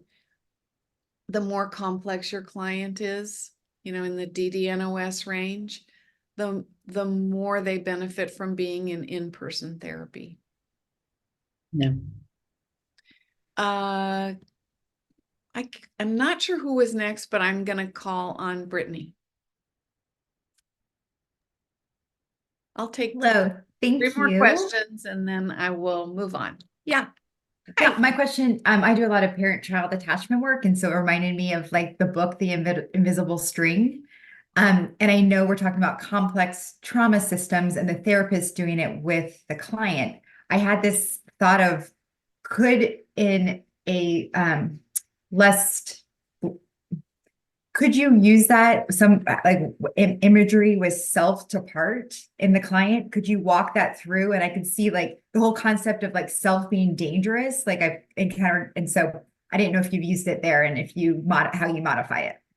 Yeah, I think that that's exactly what we're working toward. And I'm not going to go into that right now, but the metaphor absolutely works self to part. You're right on. Yeah. It's that in these complex cases, I believe that them being connected to you can facilitate that, what that feels like between them and a partner.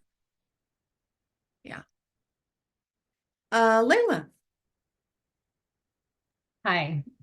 Since you mentioned parent-child work, I was actually wondering about doing the same thing with a parent and a child.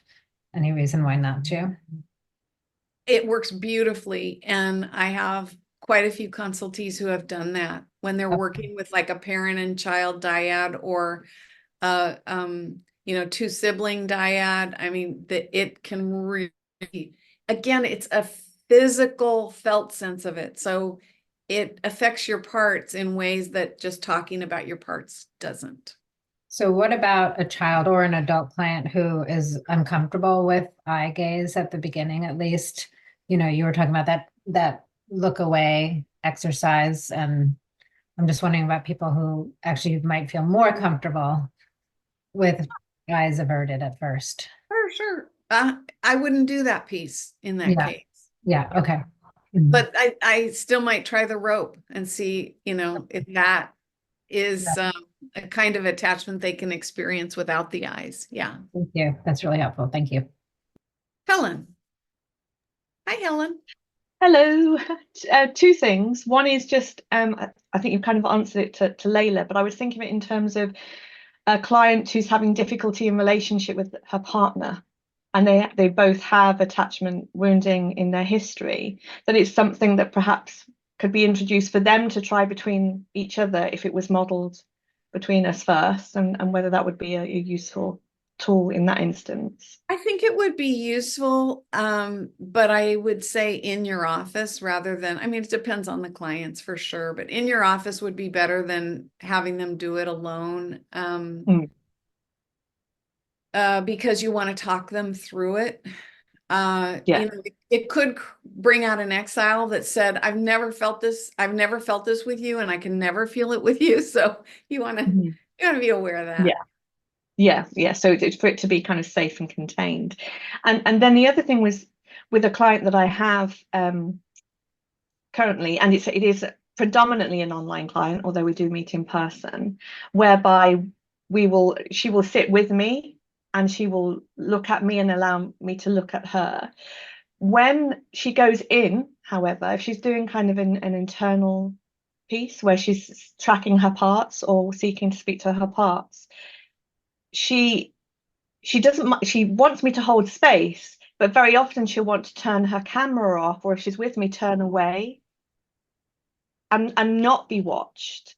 And she says when she's watched, it stunts her connection with her own system. Sure. That's a part of her that I'm sure was intruded upon, right? Very early on, probably very young. And so you're talking about there are exceptions to absolutely everything that we do.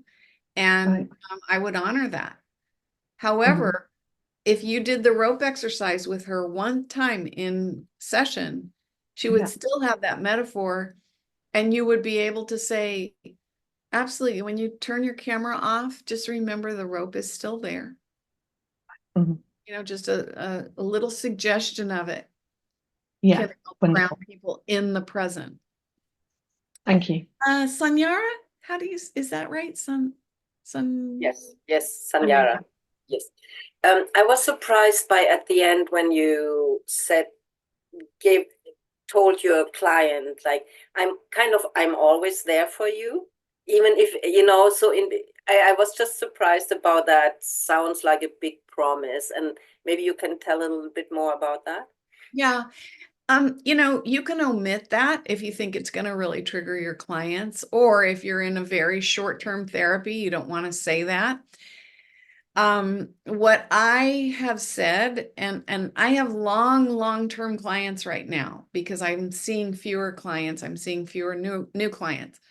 But I say, you know, that, and I've said this when I've ended with clients, that the rope, that no matter how long we don't see each other, I will still wish you well. When I think of you, I will wish you well. That's the rope. Okay. Yes, that makes sense. Yes. Yeah. So what we want to do is be so aware of our therapist parts that, oh, there's that part that feels like I'm a bad therapist again. Where does that hang out in my body? Let's give it some breath over and over and over again. And then you come back into self, because it's like an echo chamber with these clients.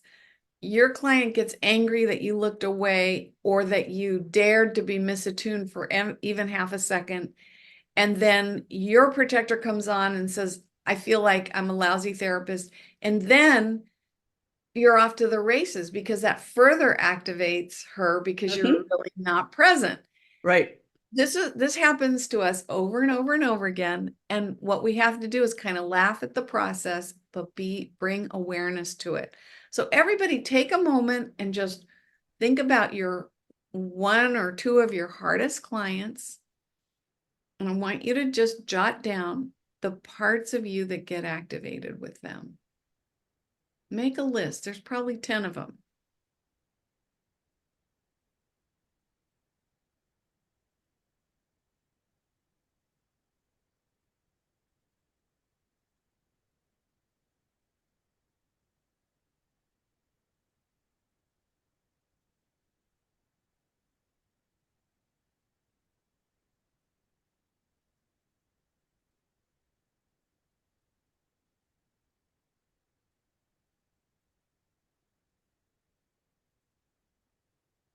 That's it.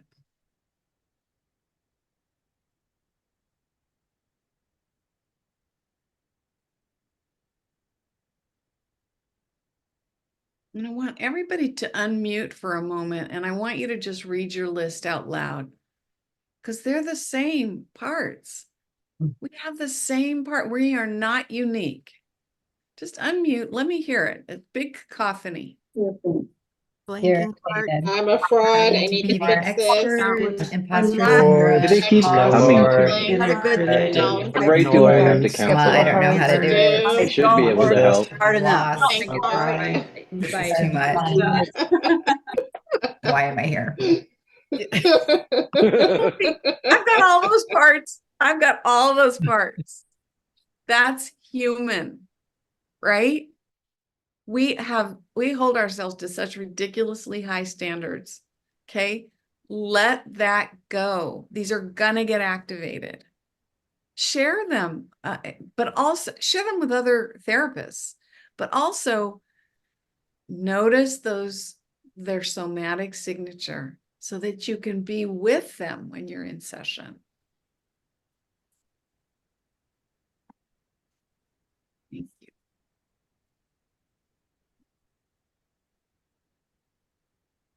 Okay. So how attuned are you to yourself? My therapist, you need to engage in better self-care. Also my therapist. Right? You know, look at those circles under that guy's eyes. I mean, do you come into session like that sometimes? That's human too, but you are key. I mean, I realized when I had 2 borderline clients and a DID client in my practice, this was years ago, that I had to turn my whole life to caring for myself. And I did that. And I also didn't take any new clients for a while. And I certainly screened them more carefully. So how many clients can you really carefully carry You know, you're carrying all their psyches with you to some degree. How many clients per day can you handle? How many complex clients can you really care for? And I'll give you a hint, it's fewer than you think. How many weeks of vacation do you pay yourself for? If you say 0, that's really, really tough on your system, right? Figure out how much you have to charge for your sessions if you're going to get a couple weeks of vacation. Better 4 weeks of vacation a year. How many sick days do you pay yourself for? You know, that for years as a kid carrying a ton of trauma, I couldn't figure out when to take days off. I just went to work no matter what. Migraine headache, terrible cough. I just went to work. I didn't know how to take care of myself. I don't know if you can relate to any of this. You guys are probably way ahead of me. Do you have your own IFS therapy or peer therapist that you trade sessions with? I tell people all the time that, and I have quite a few consultees who come to me and they've never had their own IFS therapy. They don't know what an unburdening feels like. They aren't going to be able to take their clients into that material. I say that unburdenings are a lot like orgasms. If you haven't ever experienced one, it's hard for you to guess at what that is like. And if you have an insight into how to facilitate it, right? And do you have a therapist community around you? We do so much of this work alone.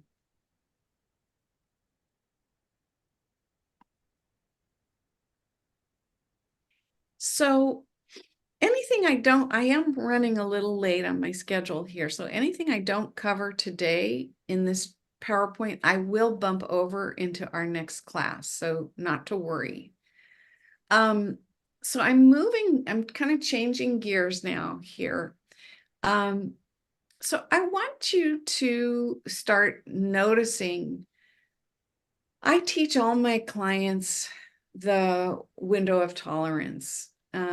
It's in my book, We All Have Parts, and of course, very well-known material now. But I want you to just help them get this basic distinction of, because a lot of clients think that when they're in a triggered state, they're having feelings. And I want to make that distinction that when they're in a triggered state, either above the window of tolerance or below, they're disconnected from self. So this brings us back to the rope. This is in the window of tolerance, right? And if I'm in self, I'm in the window of tolerance. If they're blended with a part, they're usually above the window and sometimes below the window of tolerance. That just helps them. There's nothing wrong with psychoeducation. IFS gives it a bad name, as if we're asking parts to be suppressed. But we're not. We're trying to give a map so that they can understand their system. That's all it is. We're helping thinking protectors and the parts they protect. So triggered states versus feelings and emotions. You know, we as therapists love feelings. We love emotions. We're constantly fostering them. But that's part of our training. But is this a feeling within the window of tolerance, or is it a triggered state? They're very different. Okay. So I learned from a client that was unable to do insight work, unable to feel anything in his body. It was just blank. Unable to be in the moment with me. for the most part, unable to access self when he was with me. Pretty much always blended with different parts. I learned that if I started with a few parts that we could name, it began a conversation with him in a way that was very useful. And I've since used this with many clients. So here, this is as close as we get to a cheat sheet on access to these people, access to these systems. All you're doing is you're beginning to create some scaffolding inside the system so that it doesn't just feel like crazy chaos, right? Or popcorn parts, as I call it, blending with one part, then that triggers another, blending with it, then blending with another, blending with another, okay? This is just the beginning of some scaffolding. I know Mel has used this and found it helpful. So when a client is terrified to trust adults, and you are an adult, even if you don't feel like it all the time, or phobic to be inside their psyche alone because it's just too terrifying, you can start with 5 parts. This is a preliminary bit of work where a client starts to feel a little competence about naming some of their own experience. And you start by naming it. So I just found that everybody's got these parts and they're pretty accessible. An angry part, fight part, a flight part, which is a checking out part or a firefighter, a freeze part, which is an anxious or overwhelmed part. Social anxiety falls in that category. A fawn part, which is kind of submit and attach. Every single abused or neglected client with complex PTSD has a fawn part.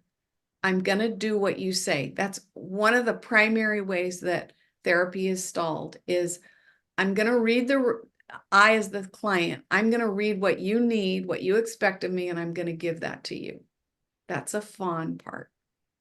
And then an inner critic. Everybody has, in this category, has many inner critics, but they can usually identify somebody who beats up on them, somebody who says they're a jerk, they're stupid, they're, they've made a mistake and they cannot believe they've made a mistake, that kind of thing.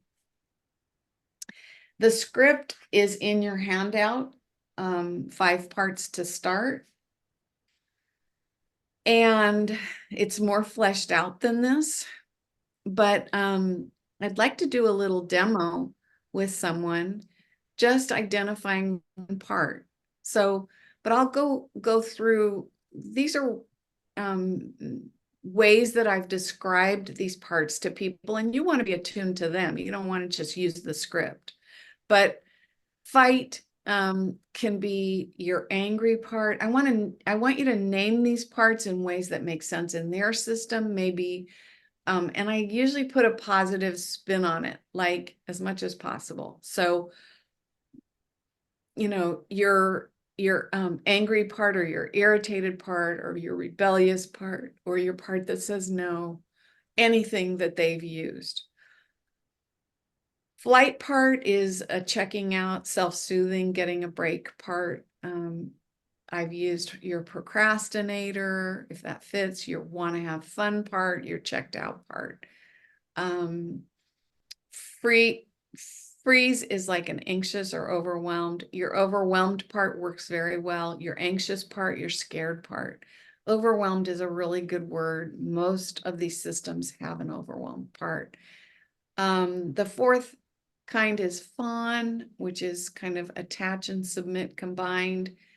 It's I say your lonely part, your people-pleasing part, your passive part, your part that can't say no, your sad part, your vulnerable child part. This is often an exile, but it can be very often a manager or a firefighter. Fawn can come in any form. It's I'll do anything you want. Just don't hurt me anymore. Your inner critic is the part that beats up on you, your taskmaster, your inner critic, your critical parent part. Okay. So will someone do a short little demo with me? Who will volunteer? Carrie. Thanks, Carrie. I will pin you. Okay. I think that's the easiest. Hi there. Sorry. I'm just hiding the other people. Yeah. So, you ready? Yeah. Okay. So, how are you today? Not good. There's this massive project going on in my little tiny house. We have just found out there was a leak under the ground on the way into the house, and suddenly there's a $9,000 bill and the house covered in people, and it feels like it's like it's not even, it's like an invasion of my own body. Like it's not my body, it's not my house. And I have a lot of medical trauma, as mentioned Right. before, so it's triggered a lot. Totally triggering. Very And distressing here. did you say depressing?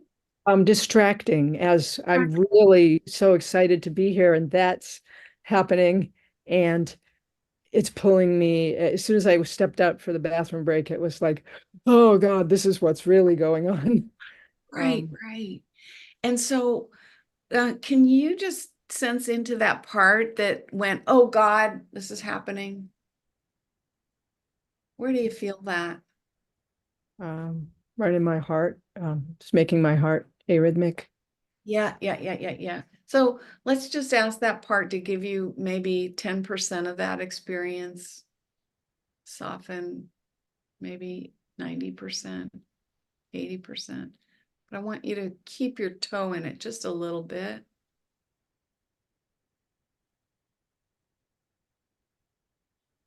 Yeah. The Good. part wants attention, so it's hard to, so it's willing to step back, but Yeah, let's let it know. It doesn't have to shout because we're here with it. yeah. Good. And so it sounds like this part is scared. Am I right? Yeah. Very. Yeah. And does it feel like it wants to flee, or does it feel like it is kind of in freeze, like stuck and scared at the same time? Kind of both. I mean, it wants to flee and feels it can't flee, which is kind of what's making it overwhelming. It's Yeah, so it's stuck. So does it feel more like this yeah. or this? Can you put them both up at once? And yeah, I'm feeling them both really strongly, and they kind of incompatible. So Yes. yeah. Yes. Okay. So And they- you can't. So if you were my client, Carrie, right now, what I would do is I would talk about both, because I think there's an impulse to flee, but you can't because it's your own house. Mhm. But I think this is the one. I'm going to go with this one right now for this little demo. Yeah, yes. This part is scared. So whether or not I use these in therapy, I want you to just, what I would do is I would get like, that sounds like a freeze part to me. Mhm. Kind of deer in the headlights, Yes. scared Yeah. inside, Mm. but can't move. Yeah. Okay. So do you have a picture in your mind when you think of this part?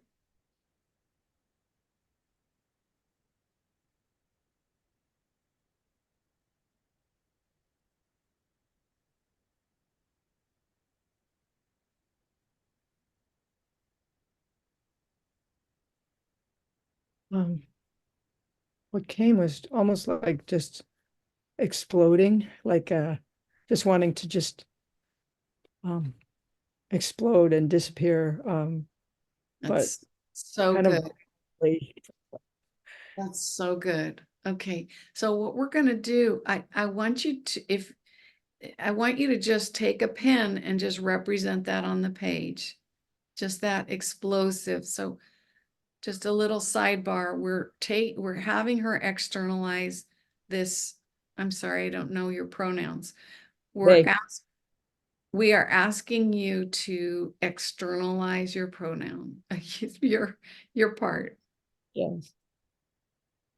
Should I show it or? You don't need to. Okay. Yeah.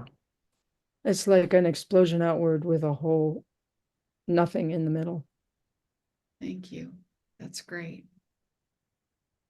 That's great. And so you know that this part is blending with you now in this situation with your house. Mm-hmm. And how old does this part seem to you? 6. Okay, that's great. A young kid.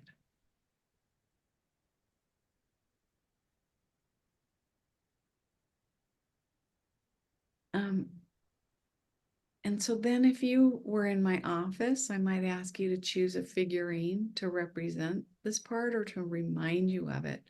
In your room now, is there an object that you can select?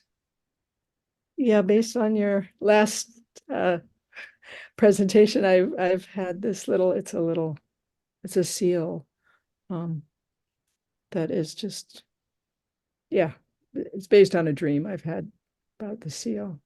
That's fantastic. So that's for you right now in this moment. I want you to take the seal, and instead of it being in front of you, I want you to take it very slowly. Notice that this is the part in your hand. It's feeling 6 years old. I want you to move it to the back of you and put it in your back pocket.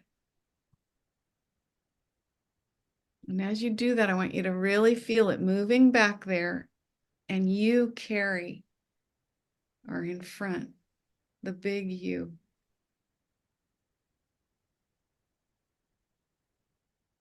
Yeah.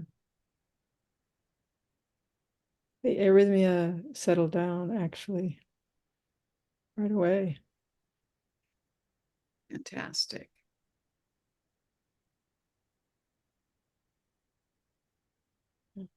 Okay.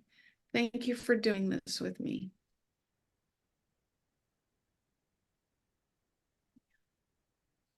All right, I'm going to unpin you.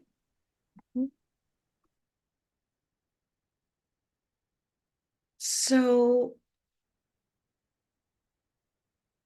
if this was a classic 5 parts to start little piece of work, they would have an external representation of this part. And then I would have them label it. This is a freeze part, or this is the part that feels like exploding. Okay, using their language is fine. Okay, this is just a place to start. Am I making sense?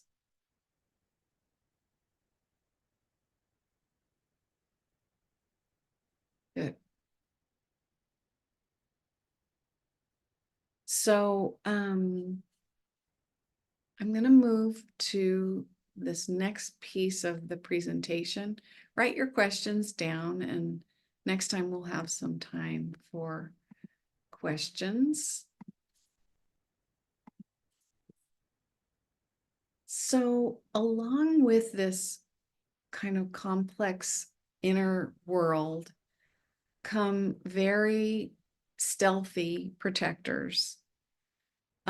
Self-like parts are ubiquitous, but they're great. We love them. We want to celebrate them. They help you get through life, right? In fact, I think I'm going to change this slide to say, instead of self-like parts, which are kind of denigrated, they are protectors with a lot of self-energy. That's fine. That's great. But they do have an agenda. So you want to be aware of them when they're present. Foggy parts. Wait, what are we doing? The ones that fog out the process? They are, I notice with newly trained IFS therapists, they very often just kind of miss the foggy parts. Oh, the client gets befuddled, just ask, what just happened? What just came in? The skeptic, I feel like I'm making this up. I had a client that for a whole year would do good sessions. And then at the very last 3 minutes of the session, I feel like I'm making this up. I don't think this is working. It was a part. Boy, did that activate a part in me too, must say. But honor those parts. Wow, yeah, your skeptic just came in. Tell me more. How might that skeptic have helped you in your life, right? Foggy parts, how might that fog have helped you as a kid? The dissociator, I can't see the part anymore. I just blanked out. These, in complex systems, they can have many parts that dissociate. That's fine. Honor them. Wow, somebody just took you out. What is going on there? Get curious, right? The wall, I'm blocked somehow. The wall or nothingness, there's nothing there. Both of these used to flummox me, especially the nothingness. My DID client that I saw for a long time, long, 20, almost 20 years, had this nothingness part that would just basically blank her out over and over and over and over and over. And it started to create kind of a phobic response in me because I wouldn't know what to do. Now I know, okay, that's great. Let's get to know the nothingness. How long has this part been helping you? How does it do its job? All of those standard protector questions. If any of these parts really stop you in your tracks, you got to do the U-turn. Wow, what is this activating in me? The nothingness part activated an incompetent part in me. One that felt like, I don't know what I'm doing. Remember that preverbal protectors create instantaneous symptoms. So somebody mentioned nausea earlier, headaches, absolutely. Digestive problems like immediate IBS, back or other unexplained pains. They dissociate, switch, or blend. They just leave. Why? They're terrified to lose control and leave the exile unprotected. They have serious jobs. Remember, though, that they are very little, even if they look or feel grown up. That's why I put this little boy here. Remember that all these formidable protectors that, I don't know about you, but I think of them as adults when they're in my office. Start thinking about them as toddlers. It really does change your perspective. If in doubt, think of them as under 6 years old.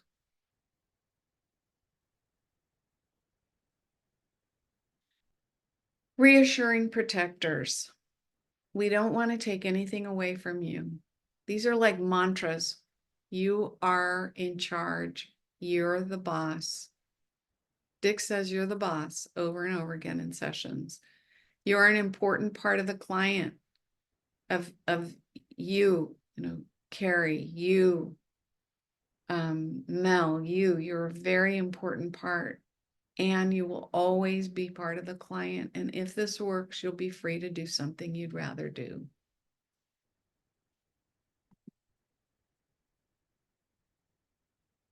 Very reactive protectors. When the thing that makes these preverbal parts different is that they are so reactive because they have, and I don't know if there's a better word for it than this, but they have kind of a primitive quality of, they just react. They just react. I had a client that said that as soon as we started talking about parts language at all, that she had like an internal umbrella that just opened up and shut everything down. Everything below it was gone. And that umbrella opened up every single session. And so we wouldn't have any access. Well, that part turned out to be 6 months old. And that's what it learned to do, is shut everything down. So I did get better at starting the session with trying to engage that part before it got triggered, because after it got triggered, it just couldn't close down again, right? So we talked about it, we drew it, we eventually, I talked directly to it.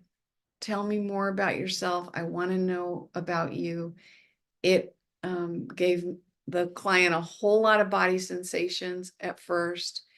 It didn't want to talk. It wouldn't talk. I kept doing direct access with it. Eventually, what happened was it really thrived on being just acknowledged, and we were just with it for a while. And then eventually it did give the client some words, and it was just a very, very scared, I guess it was a firefighter. Now I'm beginning to question my memory. It was just so immediate. I think I know what it was. It was a firefighter originally, and then it became a manager, right? Just something that happened at the beginning of a day or whatever. So try beginning the session with these protectors that are very reactive before they get triggered. Ask, can you visualize the rope connecting us? Right? So that's a way that you can ground the person in the present, and then ask, okay, last session, can we check in with the part that took you out last time? Just maybe something I should add to this slide, just maybe 10% of its experience. Let's just put your toe in its experience, or let it blend with you just a little bit. I honor all blending. I want to talk for a few minutes about protectors in exile. These, I didn't even understand the concept at first when I heard about it. And then I realized it was a huge blind spot for me.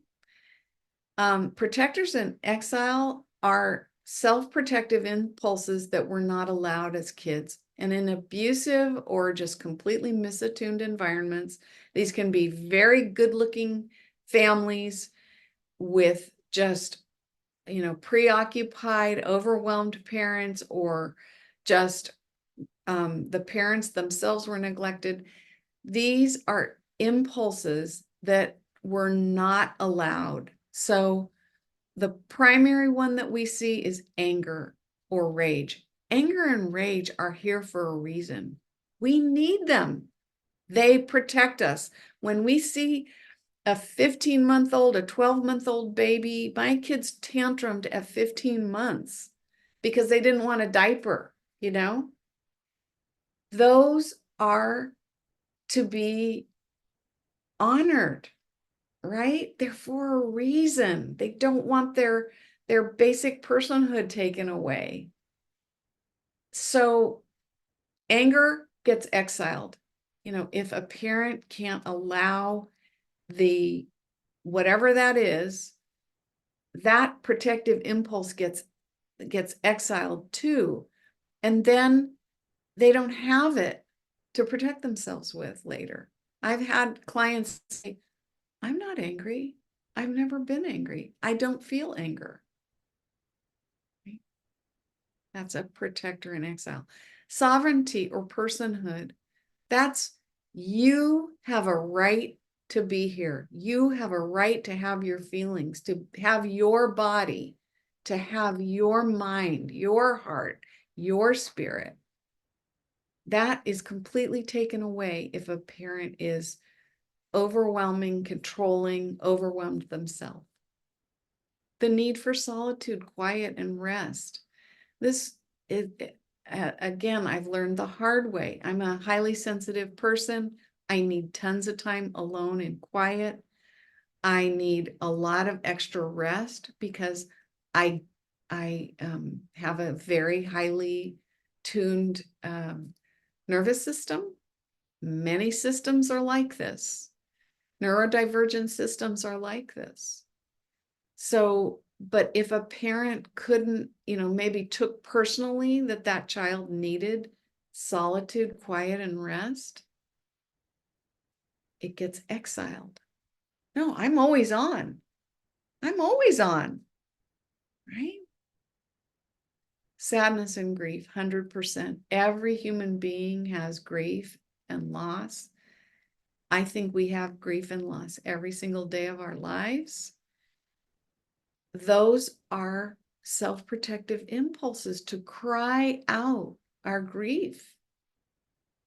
But if that wasn't okay in your family, that protector, that impulse to grieve and have your grief be known gets exiled.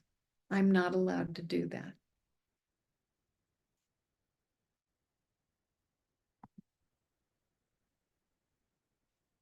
Preverbal and extreme protectors often show up as insects, animals, or objects first.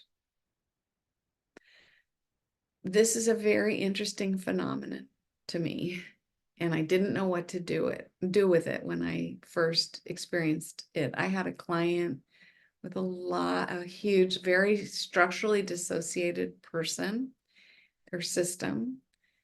And all of her parts showed up as insects, frogs, couches, chairs, and it undermined my confidence. I didn't know what to do with it at first. They didn't have affect.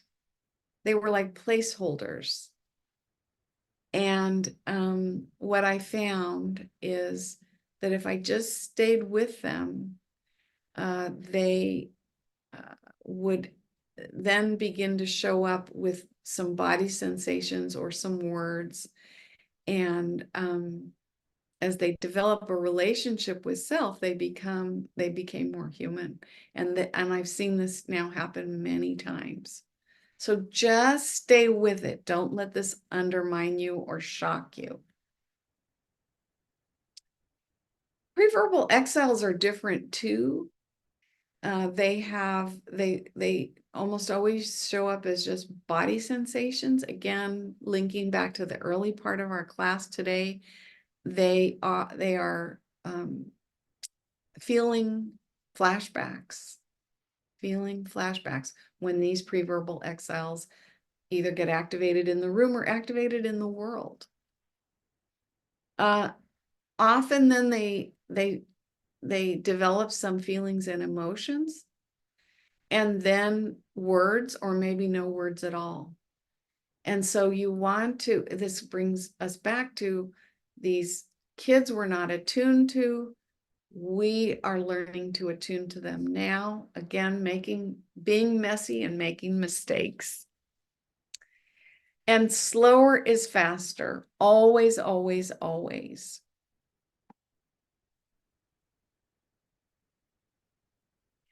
So I think this is the last slide I'm gonna talk about today, and then we will have some question and answer time. But working with preverbal parts and extreme protectors, this, I don't know if this is a potato or a rock, but I love it because they just show up how they show up. Maybe let's say it's a rock. Let's be in relationship with this rock, right? How do we do that? So I think it's a good idea to support protectors to maintain connection with self. So if you're willing to separate from Alice just a little bit, let's say it's the rock. If you're willing to separate from Alice just a little bit, she can be with you in a way that you've always wanted. Would it be okay if you just were in her hand, if she could hold you in her hand? Do you think that might facilitate having a conversation with you? Sometimes young wounded protectors need to unburden before the exiles they protect can unburden.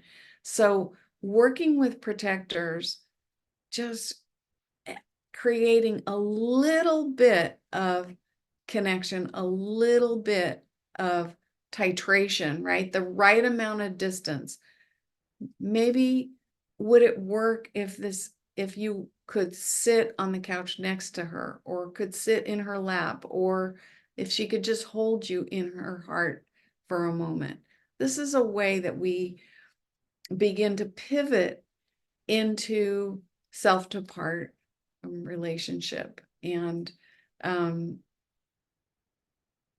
think I'm going to leave it there. We have a few minutes for questions.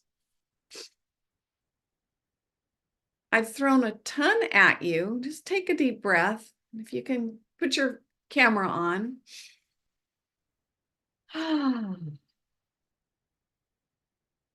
Mel, do you have some questions for me? Nope. I've been answering as they've been coming in, so. Great, thank you. Layla. This might be a complicated question, but every once in a while I'll have a client who, sort of makes some progress, and then they'll just email me and say, I'm feeling great, I'm done, so or in a nice way.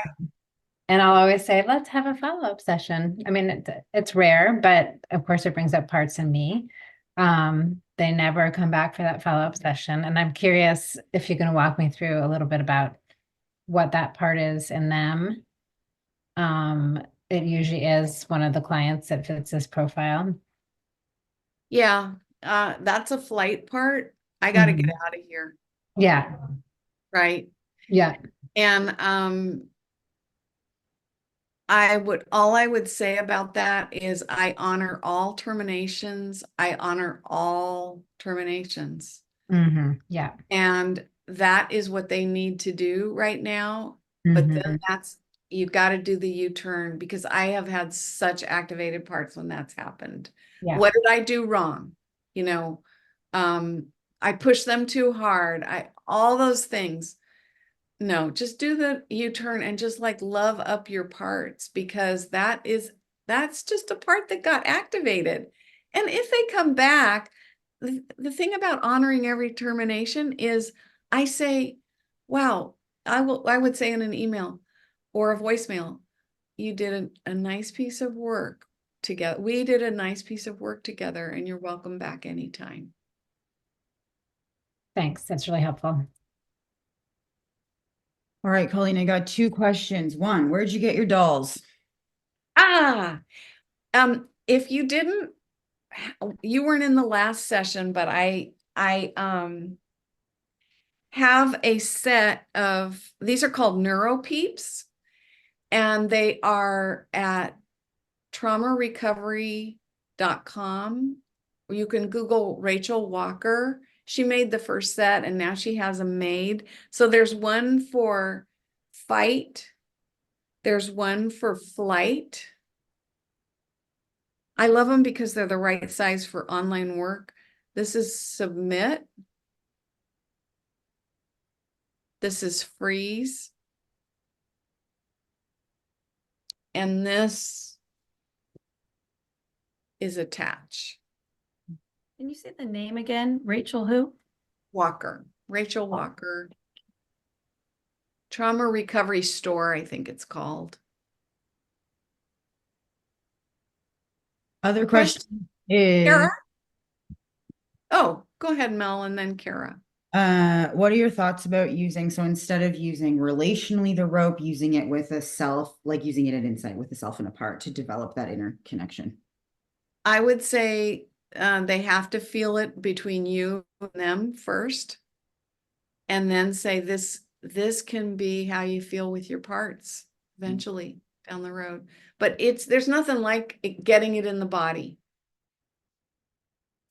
Kara, and then I had another one.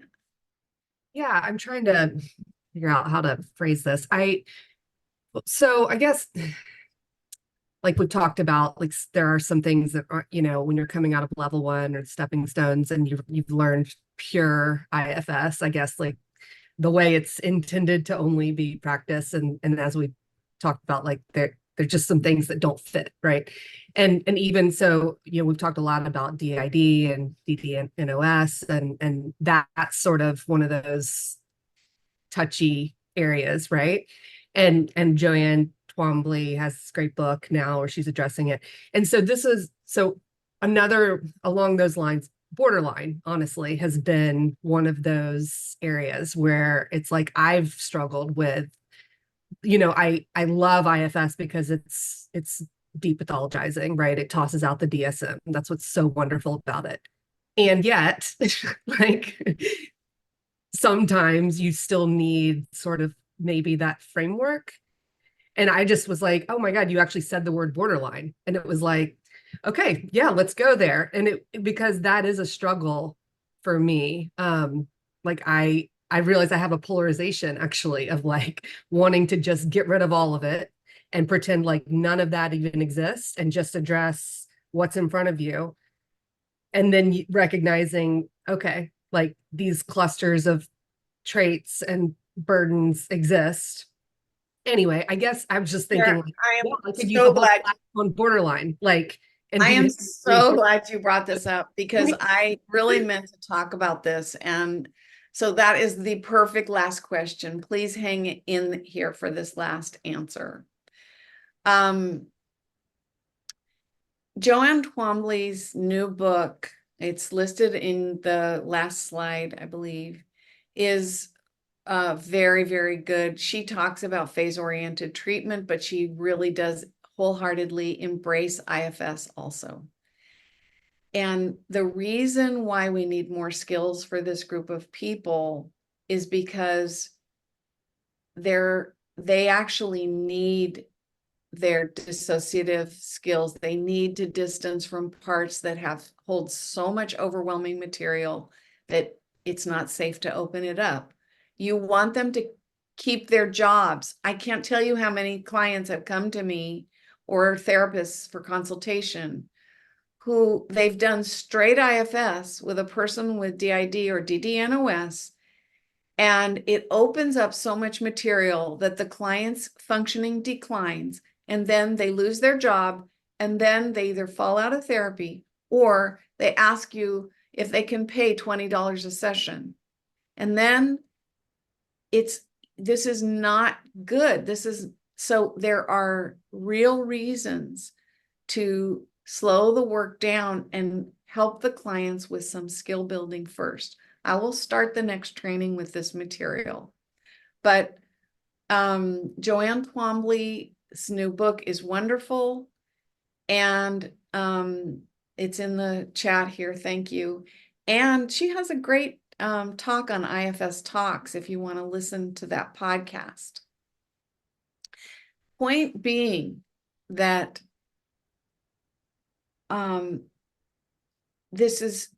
I don't find that any of these protectors, any of these managers feel pathologized when I say what their system, how their system is put together. That's the benefit of a diagnosis. It doesn't mean that I'm going to diagnose everybody that comes into my office who can do IFS beautifully. It's like, and I agree with Dick that the DSM is just a bunch of parts, right? But it's actually incredibly confusing to be DDNOS or DID and to be walking through the world with that kind of internal chaos and fear, and then to have somebody say, oh, you're just exactly the same as this person with secure attachment who has, you know, who has to work through some of their parts, right? It's very, very different. So we don't honor anybody by disappearing their experience. So that's what I have to say about that.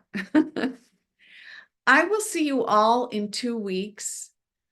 Let me show you. Oh my gosh, how did I do that? I don't know. That was awesome. Oh my God. Here, let's see if I can do this. No I can't. hearts. Thank you all. You've been a great group, and I look forward to seeing you in 2 weeks. You can unmute and say goodbye. Thank you. This was great. Thank you. Thanks, Lee. Thank you. Goodbye. See you next week. Bye. Bye. In 2 weeks. Thanks.